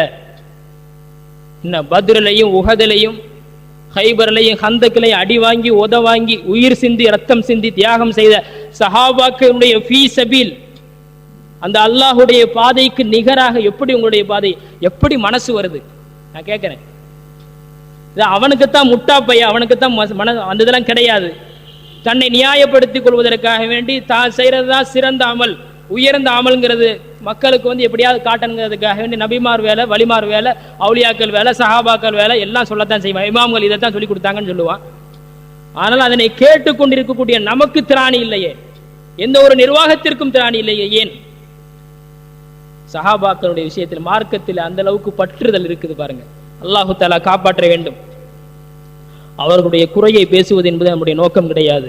ஆனால் இந்த அளவிற்கு தெளிவாக, அதாவது எல்லாருமே அந்தரங்கமான குறைகள் நிறைய இருக்குது. அவங்க கிதாபுகள்ல நாயகத்திற்கு எதிராக, சஹாபாக்களுக்கு எதிராக, வலிமார்களுக்கு எதிராக நிறைய வாந்திகளை கக்கி வச்சிருக்கிறான். அதை பத்தி எல்லாம் எல்லோரும் தெரிந்து கொள்ள முடியாது. அது சம்பந்தப்பட்ட உலமாக்கள் மட்டும்தான் தெரிந்து கொள்ள முடியும். ஆனால் இது வெளிப்படையான விஷயம் தானே, உலகத்தில் யார் வேணாலும் தெரிஞ்சுக்கலாமே, கேட்கலாம் இல்லையா? போய் உட்கார்ந்து கேட்கக்கூடிய எனக்கு கேட்கறவனு முட்டாப்பையில தானே இருக்கிறான், அவனுக்கு எப்படி கேள்வி கேட்கிற சிந்தனை வரும்? அவனே ஒன்றும் தெரியாத மண்ணா போய் உட்கார்றான். அதனால அவன் சொல்றது இது நபிமார்கள் வேலை அப்படின்னா, ஆமா இருக்கும், எல்லாரும் முஸ்லீம்களா தான் இருந்திருப்போம். அந்த காலத்துல எல்லா முஸ்லீம்களையும் தொழுகைக்குத்தான் ரசூல்மார்கள் கூப்பிட்டுருப்பாங்க போல, சஹாபாக்கள் எல்லாம் ஜமாத்தா அதுக்கு தான் போயிருப்பாங்க போல. அப்ப பத்ரு உஹதெல்லாம் அதுக்கு தான் நடந்துச்சு போல. பத்ருல போய் மக்கா முஷ்ரிக்களை எப்ப வாங்கப்பா தொழுகைக்கு வாங்க பண்ண கூப்பிட்டுருப்பாங்க போல அப்படின்னு விளங்கிக்கிறான்னு என்னவோ. நமக்கு இதெல்லாம் புரிஞ்சு கொள்ள முடியல. எந்த அளவுக்கு அப்ப மார்க்கத்தை எந்த அளவிற்கு சின்ன பின்னமாக்கி வைத்திருக்கிறார்கள் இந்த தப்லீக் வழிகேடர்கள். அல்லாஹு தஆலா காப்பாற்ற வேண்டும். இன்னைக்கு அதுக்கு வக்காலத்து வாங்கக்கூடிய உலமாக்களும் இதுதான் பிரச்சனை. அதாவது அவங்களா பேசுறது கிடையாதுங்க, உண்மையான விஷயம் அதுதான். பேசுறப்ப கூட எப்பவுமே நான் சொல்றேன்னு சொல்ல மாட்டாங்க. உலமாக்களுடைய கருத்து, பெரியார்களுடைய கருத்து இப்படின்னு சொல்லிட்டு உலமாக்களையும் பெரியார்கள் மேலையும் பழிய தூக்கி போட்டுருவாங்க. ஏன்னா கூப்பிட்டு உட்கார வச்சு டெல்லியிலையும் அங்கங்க இஜ்திமாவிலையும் கூப்பிட்டு யாரும் சொல்லிக் கொடுக்குறா அவங்களுக்கு இதெல்லாம் உயர்தரமான வேலை, சிறந்த வேலை? யார் சொல்லிக் கொடுக்குறா? எங்களை மாதிரி ஓதி படிச்சவங்க தான் சொல்லிக் கொடுக்குறாங்க. குன்தும் கைர உம்மத்தின் உகரிஜத்தில் இன்னாஸ் தஅமுருன பில் மஅரூஃபி, நீங்க சிறந்த சமுதாயம், ஏன்னா நன்மையை ஏவறீங்க, தீமையை தடுக்கிறீங்க, இதெல்லாம் நீங்க தாங்க செய்றீங்க, அதனால நீங்க தாங்க உயர்ந்தவங்க, நீங்க தாங்க சிறந்தவங்க. யாரும் சொல்லிக் கொடுக்குறா? உலமாக்கள் தானே சொல்லிக் கொடுக்குறார்கள். நபிகள் பெருமானார் ஸல்லல்லாஹு அலைஹி வஸல்லம் அவர்கள் அப்படிப்பட்ட உலமாக்களை பற்றியும் கூட எச்சரிக்கை செய்திருக்கிறார்கள். யூஷக்கு அன்னாஸி யஅதி ஸமானுன், ஒரு காலம் வரும், லா யப்கி மினல் இஸ்லாம் இல்லா இஸ்மு, இஸ்லாம்ங்கிற பேரு தாங்க இருக்கும். வலா யப்கி மினல் குர்ஆன் இல்லா ரஸ்மு, குர்ஆன் தாங்க இருக்கும், ஆனால் குர்ஆனுடைய அச்சு தான் இருக்கும், குர்ஆனுடைய வாழ்க்கை இருக்காது. மசாஜிதுஹும் ஆமிரா, பள்ளிவாசல்கள் எல்லாம் பிரம்மாண்டமா இருக்கும், ஆனா வஹிய ஹராபும் மினல் ஹுதா. கொஞ்சம் தெளிவாக சிந்தித்து பாருங்கள் ஹதீஸுடைய வார்த்தை, வஹிய ஹராபும் மினல் ஹுதா.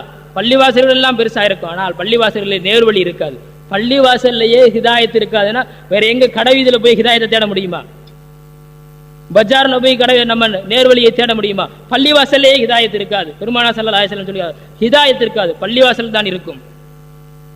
அதே போல அடுத்த வார்த்தை, உலமாகும் ஷர்ரும் மின் தஹ்தி அதீமிஸ் ஸமா, பூமியில இருக்கக்கூடிய மனிதர்களிலேயே படைப்புகளிலேயே ஆக கேடு கட்டவர்கள் இந்த சமுதாயத்தில் இருக்கக்கூடிய அந்த உலமாக்கள் தான்.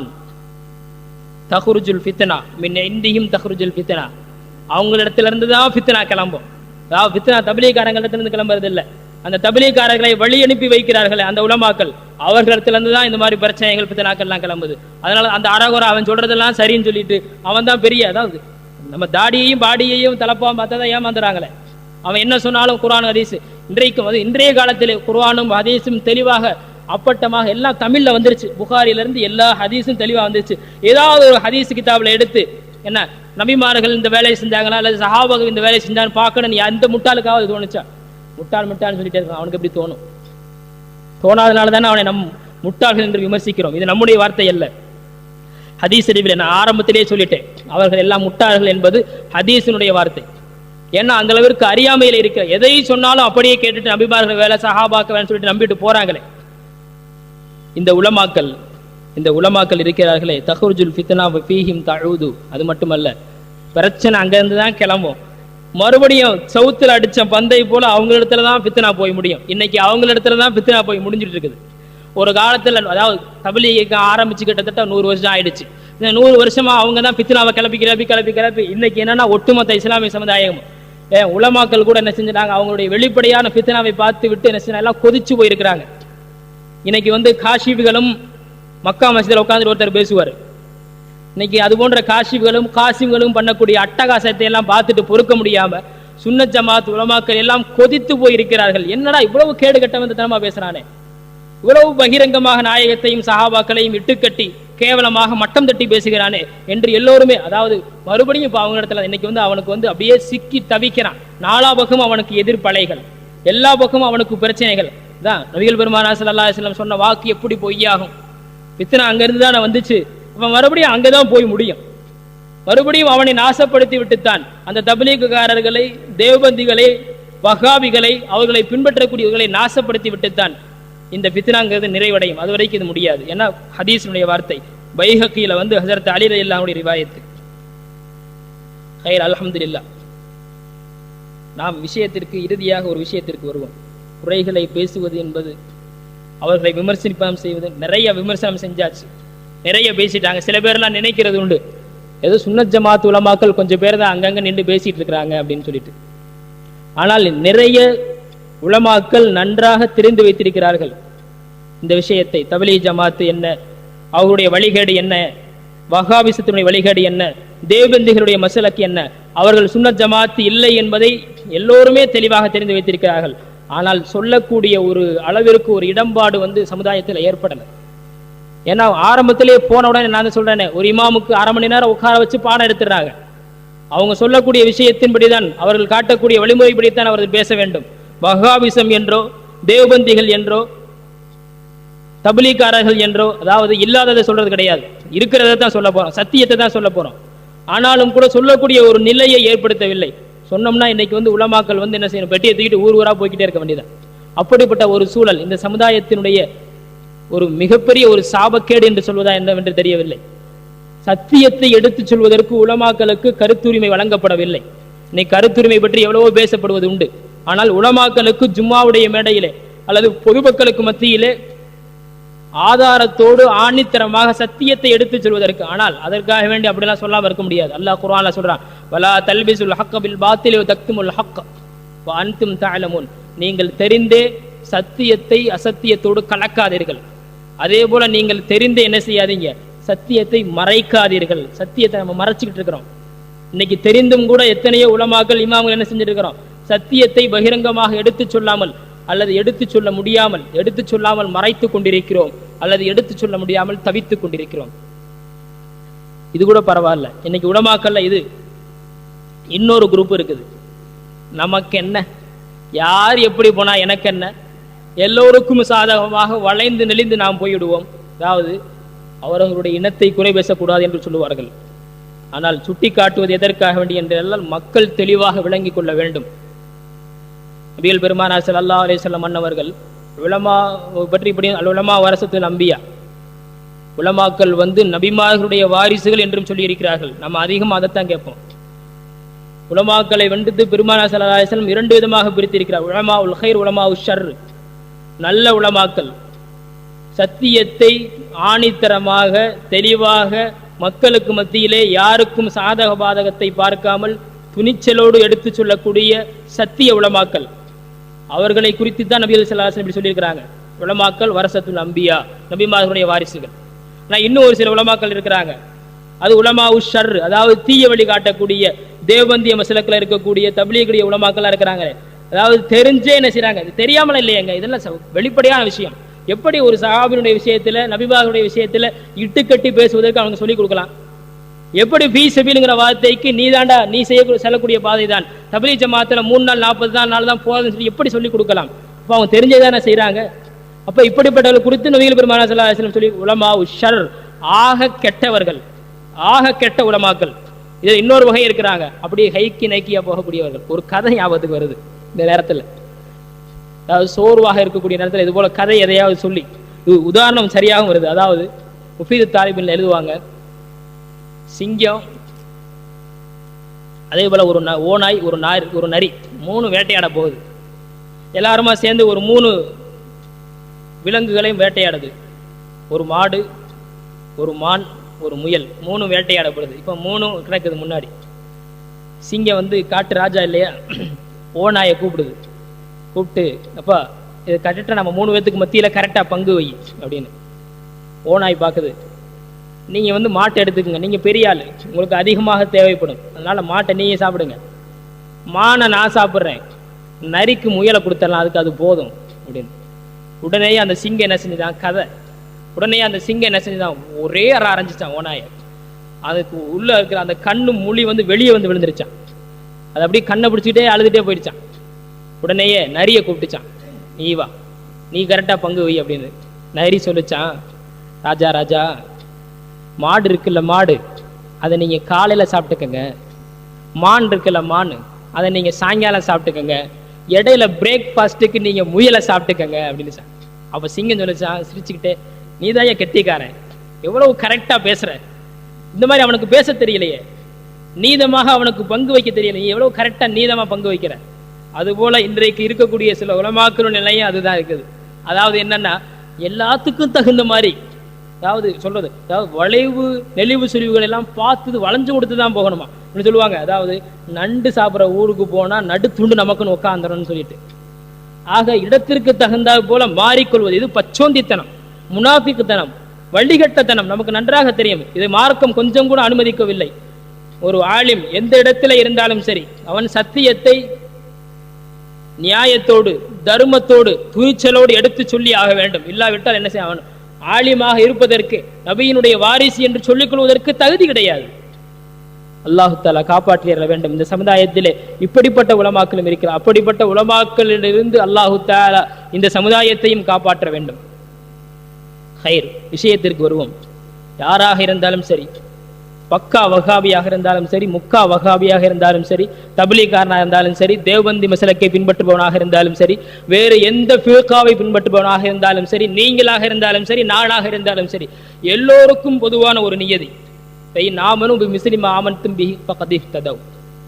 சஹாபாக்களை போல ஈமான் கொண்டு விட்டால் நாம் நேர்வழி பெற்றுக் கொள்ளலாம். இது அவர்களுக்காக மட்டும் பேசுவது அல்ல, பொதுவாக எல்லோருக்காக வேண்டியும். அப்ப சஹாபாக்களுடைய ஈமான் எப்படி இருந்தது? எது சஹாபாக்களுடைய ஈமான்? நான் இந்த இடத்திலே வஹாபிகளுடைய ஈமான் என்ன என்பதையும் சுருக்கமாக சுட்டிக்காட்ட விரும்புகிறேன். உதாரணத்துக்கு ஒரு சில உதாரணங்கள். வவஜதக லால்லன் ஃபஹதா, நபிகள் பெருமானார் ஸல்லல்லாஹு அலைஹி வஸல்லம் அவர்கள் வழிகட்டு போய்விட்டார்கள், அதற்கு பிறகு வழி பெற்றார்கள் என்பது வஹாபிகள் எழுதி வச்சிருக்கிறாங்க. வஹாபிகள் செய்யக்கூடிய தர்ஜுமா.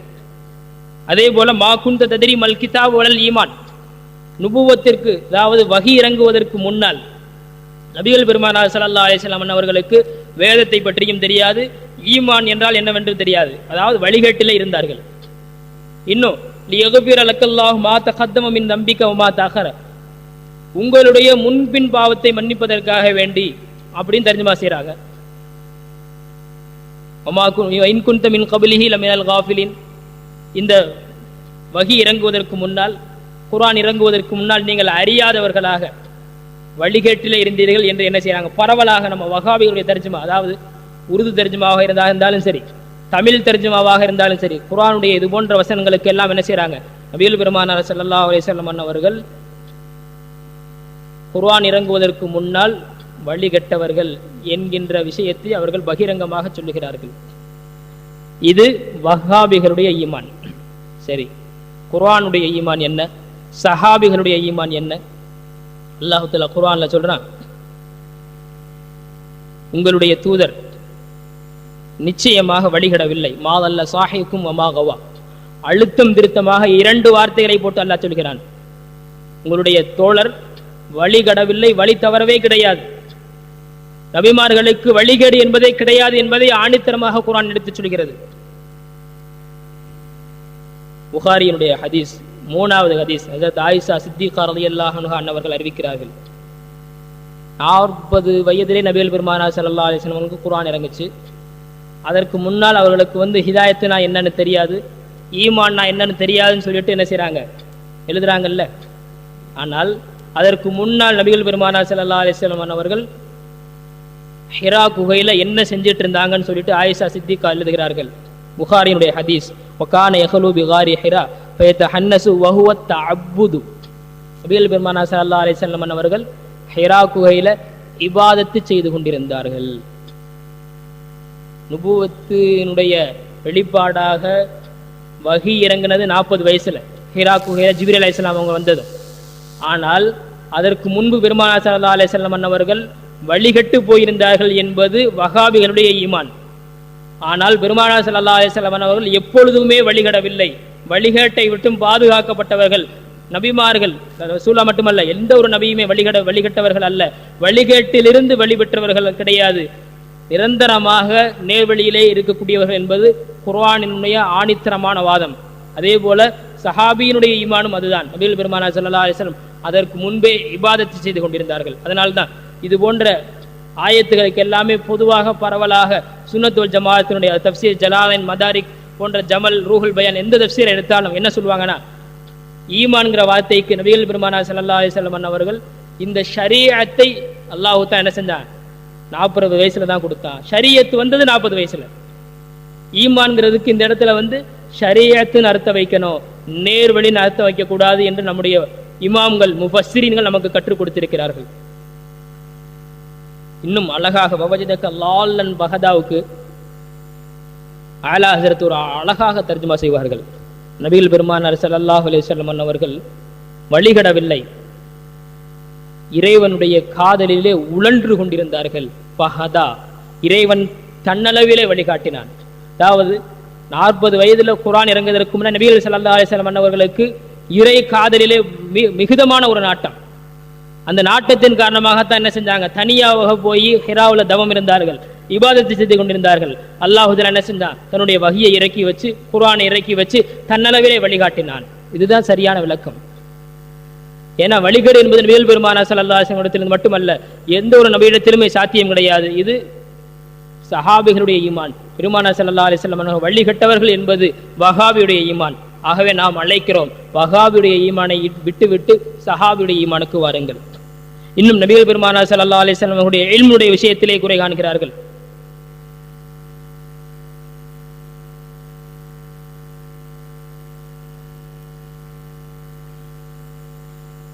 ரசூலுல்லாஹி ஸல்லல்லாஹு அலைஹி வஸல்லம் அன்னவர்களை விட ஷைத்தானுக்கும் மலக்குல் மௌத்துக்கும் இல்மு அதிகம் சொல்லிட்டு பராஹினை காத்தியாலா ஹலீல் அஹ்மது கம்பேட்டி தேவபந்தி எழுதுறார். அதே போல நபி ஸல்லல்லாஹு அலைஹி வஸல்லம் அன்னவர்களுக்கு காயிபான இல்மு, மறைமுக ஞானம் என்பது இல்லை. அது சாதாரணமா எல்லாத்துக்கும் இருக்குது. ஏன் முட்டாளுக்கு வைத்தியக்காரனு கூட இருக்குதுன்னு சொல்லிட்டு அஷ்ரஃப் அலி தானவி ஹிஃபுதுல் ஈமான்ங்கிறதுல 8வது பக்கத்தில் எழுதுறார். இது வஹாபிகளுடைய ஈமான். அதாவது சஹாபாக்களின் ரசூலுல்லாஹி ஸல்லல்லாஹு அலைஹி வஸல்லம் ஈமான் இல்முடைய விஷயத்திலே குறை காணவில்லை. ஆனால் வஹாபிகள் நபிகள் பெருமானார் ஸல்லல்லாஹு அலைஹி வஸல்லம் இல்முடைய விஷயத்திலே குறை காணுகிறார்கள். இது வஹாபியுடைய ஈமான். சரி, பாருங்கள் குர்ஆனுடைய ஈமான் என்ன. வஅல்லமக மாலம் தகுன் தஅலம், நாயகமே உங்களுக்கு நீங்கள் அறியாத அத்தனையுமே கற்பித்து கொடுத்து விட்டோம். அத்தனைங்கிறதுக்கு விளக்கம் எழுதுகிறார்கள் தஃப்சீர் ஜலாலைன்ல, மினல் அஹ்காமி வல் கைபி, ஷரியத்தினுடைய சட்ட திட்டங்களையும் காயிபான இல்மையும் மறைமுக ஞானத்தையும் அல்லாஹ் நபி ஸல்லல்லாஹு அலைஹி வஸல்லம் கற்றுக் கொடுத்தான். தஃப்சீர் கபீரில் எழுதுகிறார்கள், அன்ஸலல்லாஹு அலைக்கல் கிதாப் வல் ஹிக்மத வ அத்லஅக அலா அஸ்ராரிஹிமா வ வாகஃபக அலா ஹகாயிகிமா. இந்த மார்க்கத்தினுடைய வேதத்தினுடைய இன்னும் ஞானத்தினுடைய அத்தனையும் உங்களுக்கு அதனுடைய உள்ரங்கமான வெளிரங்கமான அத்தனை ஹகீகத்துகளையும் நபிகள் பெருமானார் ஸல்லல்லாஹு அலைஹி வஸல்லம் அவர்களுக்கு அல்லாஹ் தஆலா உடைத்து தெளிவாக கற்பித்து கொடுத்து விட்டான். இன்னும் தப்சீர் காசினில் எழுதுகிறார்கள், அல்லமக்க மின் இல்மில் கைப் மாலம் தகுன் தாலம், நீங்கள் அறியாத மறைமுக ஞானம் அத்தனையும் உங்களுக்கு அல்லாஹு தஆலா கற்பித்து கொடுத்து விட்டான். இன்னும் அல்லமக்க மின் ஹஃபியாத்தில் உமூரி, உங்களுக்கு எல்லா விஷயத்தினுடைய ரகசியங்களையும் அந்தரங்களையும் கற்பித்து கொடுத்து விட்டான். அது மட்டுமல்ல, வஅத்லஅக அலா லமாயிரில் குலூபி, இதயங்களில் உள்ளே இருக்கக்கூடிய விஷயங்களை கூட அல்லாஹு தஆலா உங்களுக்கு கற்பித்து கொடுத்து விட்டான். ஒவ்வொரு மனிதனுடைய இதயத்திலே என்ன ஓடிக்கொண்டிருக்கிறது என்பதை அறியக்கூடிய இல்மை கூட அல்லாஹு தஆலா தங்களுக்கு கற்பித்து கொடுத்து விட்டான். வஅல்லமக மின் அஹ்வாலில் முனாஃபிகீன வ கைதிஹிம், முனாஃபிக்குகளை அல்லாஹு தஆலா உங்களுக்கு அடையாளப்படுத்தி அவர்களுடைய சூழ்ச்சியையும் அல்லாஹு தஆலா உங்களுக்கு அடையாளப்படுத்தி அவர்களுடைய சூழ்ச்சி என்ன, அவர்களுடைய வழிகேடு என்ன, அவர்களுடைய ஈமான் என்ன, நம்பிக்கை என்ன என்பதை உங்களுக்கு கற்பித்து கொடுத்து விட்டான். தப்சீர் மதாரிக்கில் எழுதுகிறார்கள், மின் உமூரி தீனி வ ஷராஇ அவ் மின் ஹஃபியாத்தில் உமூரி வ லமாயிரில் குலூபி, எல்லா விஷயங்களினுடைய அந்தரங்கத்தையும் ரகசியத்தையும் பெருமானார் ஸல்லல்லாஹு அலைஹி வஸல்லம் அல்லாஹு தஆலா கற்பித்து கொடுத்து விட்டான். அதே போல எல்லா இதயங்களினுடைய ரகசியங்களையும் எல்லா இதயங்களுக்கு உள்ளே இருக்கக்கூடிய ஈமானையும் அனைத்தையும் ஓடக்கூடிய எண்ணங்கள் அனைத்தையும் நபிகள் பெருமானார் ஸல்லல்லாஹு அலைஹி வஸல்லம் அல்லாஹு தஆலா அறிவித்து கொடுத்து விட்டான் என்று இது போன்ற எல்லா தஃப்சீர்களிலும், அதாவது பெரும்பாலான அநேகமான சுன்னத் ஜமாத்துடைய எல்லா தஃப்சீர்களிலுமே என்ன செய்றாங்க, இந்த விஷயத்தை தெளிவாக பெருமானார் ஸல்லல்லாஹு அலைஹி வஸல்லம் இல்மை என்பது, அதாவது பெருமானார் ஸல்லல்லாஹு அலைஹி வஸல்லம் இல்மை பொறுத்த வரைக்கும் கொடுத்தது ரப்பு, பெற்றுக்கொண்டது பெருமானார் ஸல்லல்லாஹு அலைஹி வஸல்லம் அவர்கள். அல்லாஹும் அல்லாஹுடைய ரசூலும், கொடுத்தது அல்லாஹ், பெற்றுக்கொண்டது ரசூல். அல்லாஹுக்கும் அல்லாஹுடைய ரசூலுக்கும் மத்தியில் நம்ம போய்கிட்டு ரசூல்லாவுக்கு இது தெரியும் இது தெரியாதுன்னு சொல்லிட்டு ஜட்ஜ்மெண்ட் பண்றதுக்கு நம்ம யாரு? எத்தனை வகாபியா இருந்தாலும் அத்தனை பேரையும் நான் கேட்கிறேன், யாருக்காவது இந்த தகுதி இருக்கு? எவ்வளவு பெரிய அல்லாமாவா இருக்கட்டும், பஹ்ருல் உலூமா இருக்கட்டும், அவன் எத்தனை விஷயத்தை கரைத்து குடித்தவனாக இருக்கட்டும், எவ்வளவு பெரிய மதரசாவில் உட்கார்ந்து பாடம் நடத்துறவனாக இருக்கட்டும், நான் கேட்கிறேன், அல்லாஹுக்கும் அல்லாஹ்வுடைய ரசூலுக்கும் மத்தியில் இருக்கக்கூடிய விஷயத்திலே தலையிடுவதற்கு, ஜட்ஜ்மெண்ட் பண்றதுக்கு நம்ம போய்கிட்டு, அதாவது ரசூலுல்லாஹ்வுடைய இல்ம தராசு போட்டு நிற்கிறதுக்கு நம்ம யாருங்க? நமக்கு என்ன இல்மு இருக்குது? ஆகவே நபிகள் பெருமானார் ஸல்லல்லாஹு அலைஹி வஸல்லம் இல்முடைய விஷயத்திலே குறை காண்பது என்பது வஹாபிய ஈமான். நபிகள் பெருமானார் ஸல்லல்லாஹு அலைஹி வஸல்லம் இல்மை நிறைவாக காண்பது சஹாபாக்களுடைய ஈமான், குர்ஆனுடைய ஈமான், நம்முடைய இமாம்களினுடைய ஈமான், இதுதான் அஹ்லு சுன்னத்துல் ஜமாஅத்துடைய ஈமான். அதே போல நபிகள் பெருமானார் ஸல்லல்லாஹு அலைஹி வஸல்லம் ஆற்றல் குறித்து முஹம்மது பின் அப்துல் வஹாப் சொல்றார், நபிகள் முஹம்மது ஸல்லல்லாஹு அலைஹி வஸல்லமத்தால என்ன நடக்க போகுது, முஹம்மது ஸல்லல்லாஹு அலைஹி வஸல்லம் அன்னவரால் என்ன நடக்கவில்லை? ஒரு முஸ்லிமினுடைய உச்சபட்ச தேவை என்ன? சுவனபதி. ஹஜ்ரத் ரபியா ரலியல்லாஹு அன்ஹு நபிகள் பெருமானார் ஸல்லல்லாஹு அலைஹி வஸல்லம் இடத்திலே கேட்கிறார்கள், அதாவது ரபியா இடத்துல நபிகள் பெருமானார் ஸல்லல்லாஹு அலைஹி வஸல்லம் சொல்கிறார்கள், சல், கேளுங்கள், உங்களுக்கு என்ன தேவையோ கேளுங்கள். அதாவது இங்க பாருங்களேன், சல்லுங்கிற வார்த்தைக்கு என்ன அர்த்தம்னா கேள்வி கேட்கிறதுங்கிற அர்த்தம். கேள்வியாகவும் கேட்கலாம், சந்தேகத்தையும் கேட்கலாம், அல்லது ஒரு தேவையையும் கேட்கலாம். ஆனா வஹாபி என்ன சொல்ற, நபிகள் ஸல்லல்லாஹு அலைஹி வஸல்லம் இடத்துல மட்டுமல்ல, அல்லாஹ்வை தவிர யார்கிட்டையுமே தன்னுடைய தேவையை கேட்கக்கூடாதுங்கிறான். ஆனால் ஒரு சஹாபியுடைய ஈமான் எப்படி இருந்துச்சு பாரு. யாருன்னா ரபியா நபிகள் ஸல்லல்லாஹு அலைஹி வஸல்லம் அவங்களோட அதிகமாக இரவிலே தங்கியவர்கள். நபிகள் பெருமானார் ஸல்லல்லாஹு அலைஹி வஸல்லம் அவர்களுக்கு ஒளி செய்வதற்கான தண்ணீர் போன்ற வசதிகளை எல்லாம் செய்து கொடுப்பவர்கள். அவங்கள்ட்ட நபி ஸல்லல்லாஹு அலைஹி வஸல்லம் சொல்றாங்க, சல், கேளுங்க அப்படின்னு. ஒரு சஹாபியுடைய ஈமான் எப்படி இருந்துச்சு தெரியுமா? எப்படி கேட்கிறாங்க, இன்னி அஸ்ஸலுக முராஃபகதக ஃபில் ஜன்னா, யா ரசூலல்லாஹ், சுவனபதியிலே உங்களுடைய நட்பை கேட்கிறேன். ரெண்டு கேள்வி இருக்குதுங்க இதுல, எவ்வளவு தெளிவாக கேட்கிறார்கள். சுவனபதியையும் கேட்கிறார்கள், அதே போல சுவனபதியிலே உயர்ந்த தரஜாவையும், நபிகள் பெருமானார் ஸல்லல்லாஹு அலைஹி வஸல்லம் அவர்களோடு உயர்ந்த அந்தஸ்திலே இருக்க வேண்டும் என்பதையும் கேட்கிறார்கள். ஆக ஒரே கேள்வியிலே இரண்டு பெரிய விஷயத்தையும் ஹஜ்ரத் ரபியா கேட்கிறார்கள். ஒரு சஹாபியினுடைய ஈமான் இதுதான். நபிகள் பெருமானார் ஸல்லல்லாஹு அலைஹி வஸல்லம் அவர்கள் கேட்டால் கொடுப்பார்கள், அவர்களால் கொடுக்க முடியும். நபிகள் பெருமானார் ஸல்லல்லாஹு அலைஹி வஸல்லம் கொடுத்தார்கள், மறுக்கவில்லை. நான் எப்படி தர முடியும், சொர்க்கம் என் கையிலேயே இருக்குது, அல்லாஹ்வுடைய கையில தானே இருக்குது, போய் கேள் அப்படின்னு சொல்லல. அவமின் கைரி தாலிக்க, வேற ஏதாவது வேணுமாப்பா, வேற ஏதாவது வேணுமாப்பா, ஹுவதாக்க, அவ்வளவுதான் ரசூலுல்லாஹ், இதுக்கு மேலேயா எனக்கு வேணும்? சொர்க்கத்தில உங்களோடு இருப்பதை விட பேரு வேற என்ன இருக்கிறது, இதை விட எனக்கு தேவையில்லை என்று சொல்கிறார்கள். ஃபஇன்னி அலா நஃப்ஸிக பிகஸரத்தி சுஜூதி, அப்படின்னா நீ என்ன செய்ய, அதிகமான நஃபிலான இபாதத்துகள் செஞ்சு எனக்கு என்ன செய்ய, இந்த விஷயத்தில் எனக்கு நீ ஒரு ஒத்துழைப்பாக இரு, உதவி ஒத்தாசையாக இரு என்று. ஏன்னா கண்ட கண்ட வஹாபிகளுக்கெல்லாம் ஷஃபாத் செய்யுங்கிறது நபிகள் ஸல்லல்லாஹு அலைஹி வஸல்லம் அவர்களுக்கு தேவை கிடையாது. சரியான அகீதா உள்ளவனுக்கு, நபிகள் பெருமானார் ஸல்லல்லாஹு அலைஹி வஸல்லம் அவர்கள் முழு பற்றுதல் உள்ளவனுக்கு, அதே போல ஓரளவாவது ஷரியத்தை கடைபிடிப்பவனுக்கு நபிகள் பெருமானார் ஸல்லல்லாஹு அலைஹி வஸல்லம் என்ன செய்ய முடியும்? ஷஃபாத் செய்ய முடியும். அதனால எப்படி சொல்றாங்க? அப்ப நீ என்ன செய்ய? அதிகமான நஃபிலான வணக்க வழிபாடுகள் என்ன அப்படி செஞ்சா என்ன செய்ய முடியும்? என்னால் ஷஃபாத் செய்ய முடியும், என்னுடைய ஷஃபாத்திற்கு நீ தகுதியுள்ளவனாக ஆவாய், அப்பொழுது கண்டிப்பாக நீ கேட்கக்கூடியதை என்னால் வழங்க முடியும் என்று பெருமானார் ஸல்லல்லாஹு அலைஹி வஸல்லம் அறிவுறுத்துகிறார்கள். இந்த ஹதீஸின் கீழே என்ன செய்றாங்க? அஷ்அத்துல் லம்மாத்ங்கிற ஹதீஸ் விரிவுரையில் எழுதுகிறார்கள். பெருமானார் ஸல்லல்லாஹு அலைஹி வஸல்லம் அன்னவர்கள் வாசி இத்லாக்கு சுவால் கே பர்மூது ஜல் வ தஹ்சீஸ் நக்கர, அதாவது இது ஃபார்சி தஃப்சீர். நபிகள் பெருமானார் ஸல்லல்லாஹு அலைஹி வஸல்லம் பொதுவாக தான் சொல்றாங்க, நீங்கள் கேளுங்கள். சஹாபாக்களும் பொதுவாகத்தான் கேட்கிறாங்க, எனக்கு சொர்க்க வேதம் சொர்க்கத்தை உங்களோட இருக்கணும்னு சொல்லிட்டு. ஆகவே நபிகள் பெருமானார் ஸல்லல்லாஹு அலைஹி வஸல்லம் அவர்களிடத்திலே எதை வேண்டுமானாலும் கேட்கலாம் என்பதற்கு இந்த ஹதீஸ் தெளிவான ஆதாரமாக இருக்கிறது. இது முஸ்லிம் ஷரீஃபில் இடம்பெறக்கூடிய ஹதீஸ். அதுக்கு கீழே இந்த கவியையும் கொண்டு வருகிறார்கள். فإن من جودك الدنيا وضرتها ومن علومك علم اللوح والقلم. இந்த துன்யாவும் வானம் பூமியும் அதே போல இந்த உலகத்தில் இருக்கக்கூடிய இந்த பிரபஞ்சத்தில் இருக்கக்கூடிய அத்தனை படைப்புகளும் உங்களுடைய கொடைதானே யா ரசூலல்லாஹ்.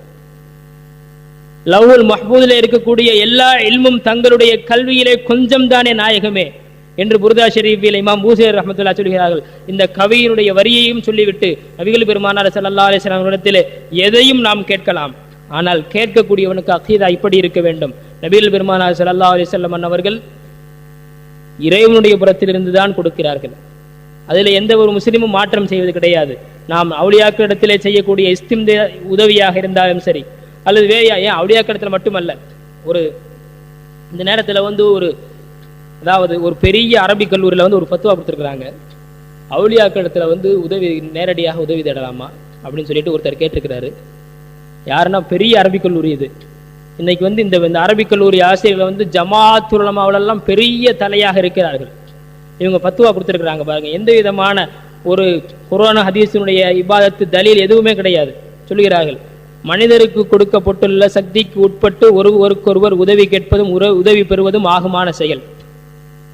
மனித சக்திக்கு அப்பாற்பட்டதை அல்லாஹ்விடத்தில் மட்டும்தான் உதவி தேட வேண்டும். அதுக்கு பேர் துவா. துவாங்கிறது இபாதத்து. இபாதத்து அல்லாஹ்வுக்கு மட்டுமே சொந்தமானது. ஆகவே அல்லாஹ்வை தவிர வேறு யாரிடத்திலும் நீங்கள் சக்திக்கு அப்பாற்பட்டதை கேட்டால் அதுக்கு பேர் ஷிர்க் அப்படிங்கிறாங்க. இப்போ நம்ம கேட்குறோம், லா ஹவ்ல வலா குவத்த இல்லா பில்லாவுக்கு என்ன தர்ஜுமா சொல்லி கொடுத்தீங்க? நமக்கு எந்த சக்தியும் கிடையாது, படைப்புகளுக்கு எந்த சக்தியுமே கிடையாது என்பதுதான் அதனுடைய அர்த்தம். அல்லாஹ் குர்ஆன்ல அதான சொல்ற, இன்னல் குவத்த லில்லாஹி ஜமீஆ, ஒட்டுமொத்த எல்லா ஆற்றலும் அல்லாஹ்விற்குரியது, படைப்புகளுக்கு எந்த விதமான சக்தியும் கிடையாது. அதுதான் நம்முடைய கொள்கை.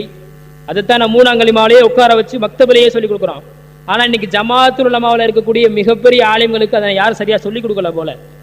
மனித சக்திக்கு உட்பட்டதை அவங்கள்ட்ட கேட்கலாமா? அது இந்த சக்திக்கு அப்போ மனித சக்திக்கு உட்பட்டது எதுன்னு சொல்லிட்டு ஒரு லிஸ்ட் கொடு, மனித சக்திக்கு அப்பாற்பட்டது எதுங்கிறத ஒரு லிஸ்ட் கொடு. அப்போ இந்த இடத்துல என்ன ஏற்படும் தெரியுமா? வலிமார்களுடைய கராமத்தை மறுக்க வேண்டியது இருக்கும், நபிமார்களுடைய அற்புதத்தை முஅஜிஸாவை மறுக்க வேண்டியது இருக்கும். ஆனால் நம்முடைய கொள்கை என்ன தெரியுமா? உலகத்தில் எந்த படைப்பிற்கும் எந்த சக்தியுமே கிடையாது, முழுக்க முழுக்க அல்லாஹ்விற்கு மட்டும்தான் ஆற்றல் உண்டு.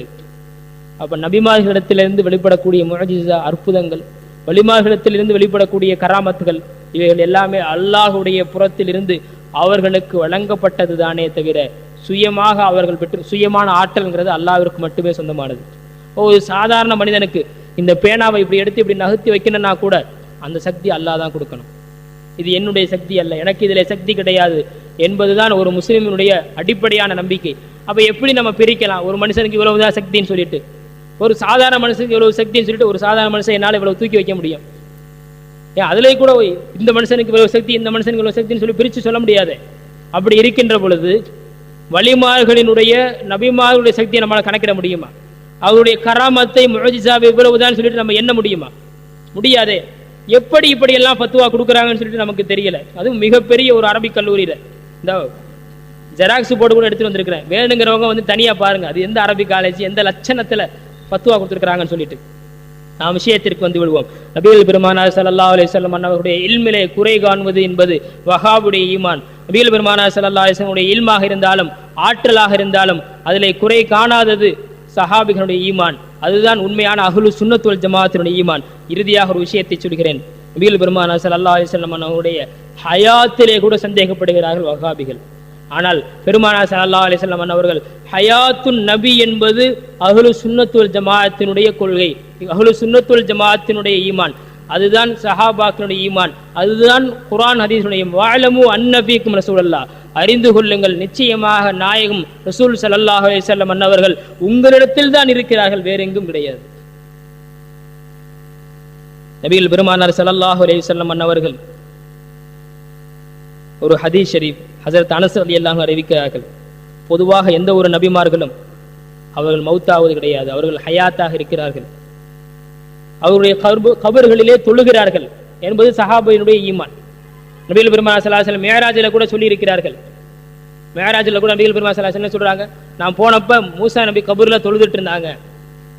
அப்ப வஹாபியினுடைய ஈமான் அவங்க மண்ணோடு மண்ணாக மக்கி போய்விட்டாங்க. அதனாலதான் முஹம்மது பின் அப்துல் வஹாப் என்ன சொன்னா, நபி ஸல்லல்லாஹு அலைஹி வஸல்லமுடைய கபர், அதாவது நிறைய சஹாபாக்களுடைய கபர் தரமட்டமாக்கிட்டாங்க, ரசூலுல்லாஹ்வுடைய கபரையும் தரமட்டமாக்குவதற்கு முயற்சி செஞ்சாங்க. அதுக்கு என்ன சொன்னாங்க, அவங்க மண்ணோடு மண்ணாக மக்கி போய்விட்டார்கள், இதுக்கப்புறம் ஏன் அவங்களுடைய கபரை நீங்க கட்டிக்கிட்டு அதுக்கு மேல போர்வையெல்லாம் புத்திக்கிட்டு நீங்க அங்க சலான் சொல்லிக்கிட்டு ஏன் இந்த மாதிரி அநியாயம்லாம் பண்றீங்க, இதெல்லாம் பண்ணக்கூடாது, எனக்கு சக்தி இருந்தால் நான் என்ன செய்வேன், நபி ஸல்லல்லாஹு அலைஹி வஸல்லம் கபரை தரமட்டமாக்கி விடுவேன்னு சொல்லிட்டு முஹம்மது பின் அப்துல் வஹாப் சொன்னான். அப்ப வஹாபிகளுடைய ஈமான்ங்கிறது அப்படிதான் இருக்குது. ஆனால் சஹாபியினுடைய ஈமான், நபிமார்கள் எப்பொழுதுமே ஜீவியமாக இருக்கிறார்கள் என்பதுதான் அவருடைய ஈமான்.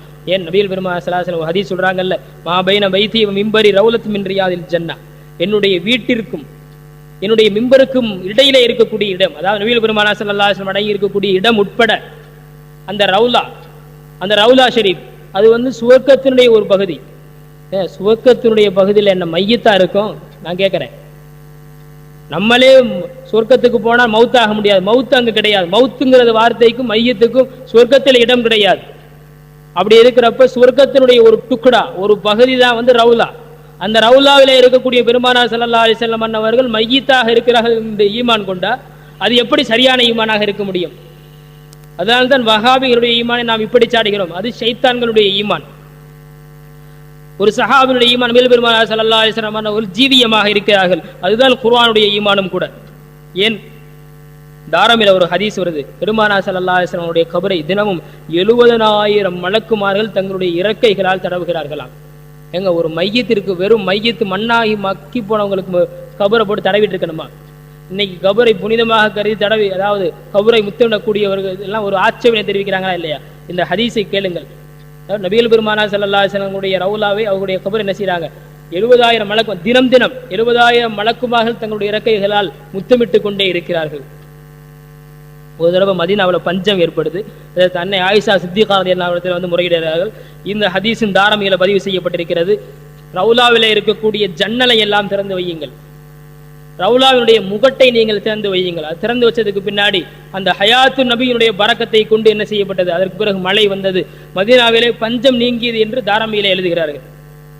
ஹஜ்ரத் அபூ பக்கர் சித்திக் ரலியல்லாஹு அன்ஹுடைய வீட்டிலே நபிகள் பெருமானார் ஸல்லல்லாஹு அலைஹி வஸல்லம் 2 திருமுடிகள் இருக்கிறது. ஜாமிஉல் மூஜிசாத்திலே பதிவு செய்கிறார்கள். அபூபக்கர் நாயகம் திடீர்னு பார்க்கறாங்க, குர்ஆனுடைய சப்தம் வருது ஒரு அறை, அந்த அறையிலிருந்து. ஒரு ஆச்சரியமாக போயிடுச்சு. நபிகள் ஸல்லல்லாஹு அலைஹி வஸல்லம் கேட்கிறார், யா ரசூலல்லாஹ், தங்களுடைய திருமுடி இருக்கக்கூடிய இடத்திலிருந்து குர்ஆனுடைய சப்தம் வருகிறது. நபிகள் பெருமானார் ஸல்லல்லாஹு அலைஹி வஸல்லம் சொல்கிறார், இன்னல் மலாயிகத யஜ்தமிஊன அலா ஷஅரி, மலக்குமார்கள் எல்லாம் என்னுடைய முடியை, திருமுடியை சுற்றிலும் அமர்ந்து யக்ரவுனல் குர்ஆன, குர்ஆனை ஓதுகிறார். நபிகள் ஸல்லல்லாஹு அலைஹி வஸல்லம் அவருடைய திருமுடிக்கு கூட ஹயாத் இருக்கிறது என்பதுதான் அஹ்லு சுன்னத் வல் ஜமாஅத்தினுடைய ஈமான், சஹாபியினுடைய ஈமான். எருமுக்கு போர் நடந்துட்டு இருக்குது. ஹாலித் ரலியல்லாஹு அன்ஹு அவர்களுடைய தொப்பி காணாம போயிடுச்சு. சண்டை நடந்துட்டு இருக்குது, எதிரிகள் பயங்கரமாக தாக்கி கொண்டிருக்கிறார்கள். ஆனால் ஹாலித் ரலியல்லாஹு என்ன செய்யறாங்கன்னா, தங்களுடைய தொப்பியை தேடிக் கொண்டிருக்கிறார்கள். எல்லாம் கேட்கறாங்க, என்னங்க தேடுறீங்க, ஆயுதத்தை கீழே போயிட்டீங்களா? ஆயுதத்தெல்லாம் இல்லை, ஆயுதம் கையில தான் இருக்குது, தொப்பியை காணாமப்பா. தொப்பியை காணாமனு போர்க்களத்தை போய் தேடிட்டு இருக்கிறீங்க, போட்டு தள்ளனா என்ன ஆகுறது? இந்த நேரத்துல எவ்வளவு கவனமாக இருக்க வேண்டிய இடம். இந்த இடத்துல தொப்பியை அப்படியே பேசிட்டு இருக்க போய் தொப்பி கிடைச்சிருச்சு. அல்ஹம்துலில்லாஹ்னு சொல்லி தொப்பியை மாட்டிட்டு போர் முடிஞ்சிருச்சு. போர் முடிஞ்ச பின்னாடி கேட்கறாங்க, என்னங்க இது சின்ன பிள்ளைத்தனமா தொப்பியை போய் தேடிட்டு இருக்கிறீங்க? அந்த நேரத்துல ஒரு படை தளபதி இப்படியா இருக்கிறது? ஒரு படை தளபதி இப்படி பொறுப்பு இல்லாமலா இருக்கிறது, கவனக்குறைவாக நடந்து கொள்வது. தொப்பி போனா என்ன வேற வாங்கிக்கலாம், தொப்பி போனா வேற வாங்கிக்கலாம். நீங்கள் கேட்பீர்களே, ஹாலிதுடைய கையிலே எப்படி இவ்வளவு வெற்றி?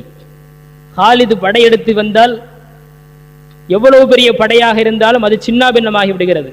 எவ்வளவு பெரிய எதிரி படையாக இருந்தாலும் முஸ்லிம்களுடைய படைகளுக்கு முன்னால் தோற்று போய்விடுகிறது. அப்படி ஹாலிதிடத்திலே என்ன இருக்கிறது என்று கேட்பீர்களே, பதில் சொல்கிறேன். ஹாலிதிடத்திலே இந்த தொப்பி இருக்கிறது.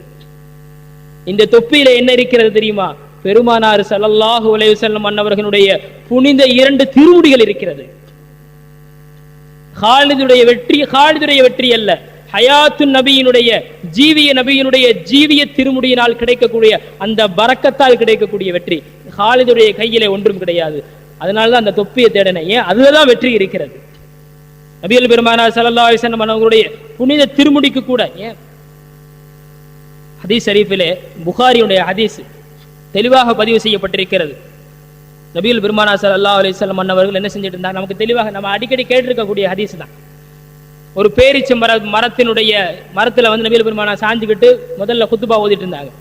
மிம்பர் தயாரானதற்கு பிறகு அந்த கட்டை அப்படியே இருந்துச்சு. நபிகள் பெருமானார் ஸல்லல்லாஹு மிம்பர்ல ஏறிட்டு என்ன செஞ்சாங்க, மிம்பர்ல ஏறிட்டு பயான் பண்ணாங்க.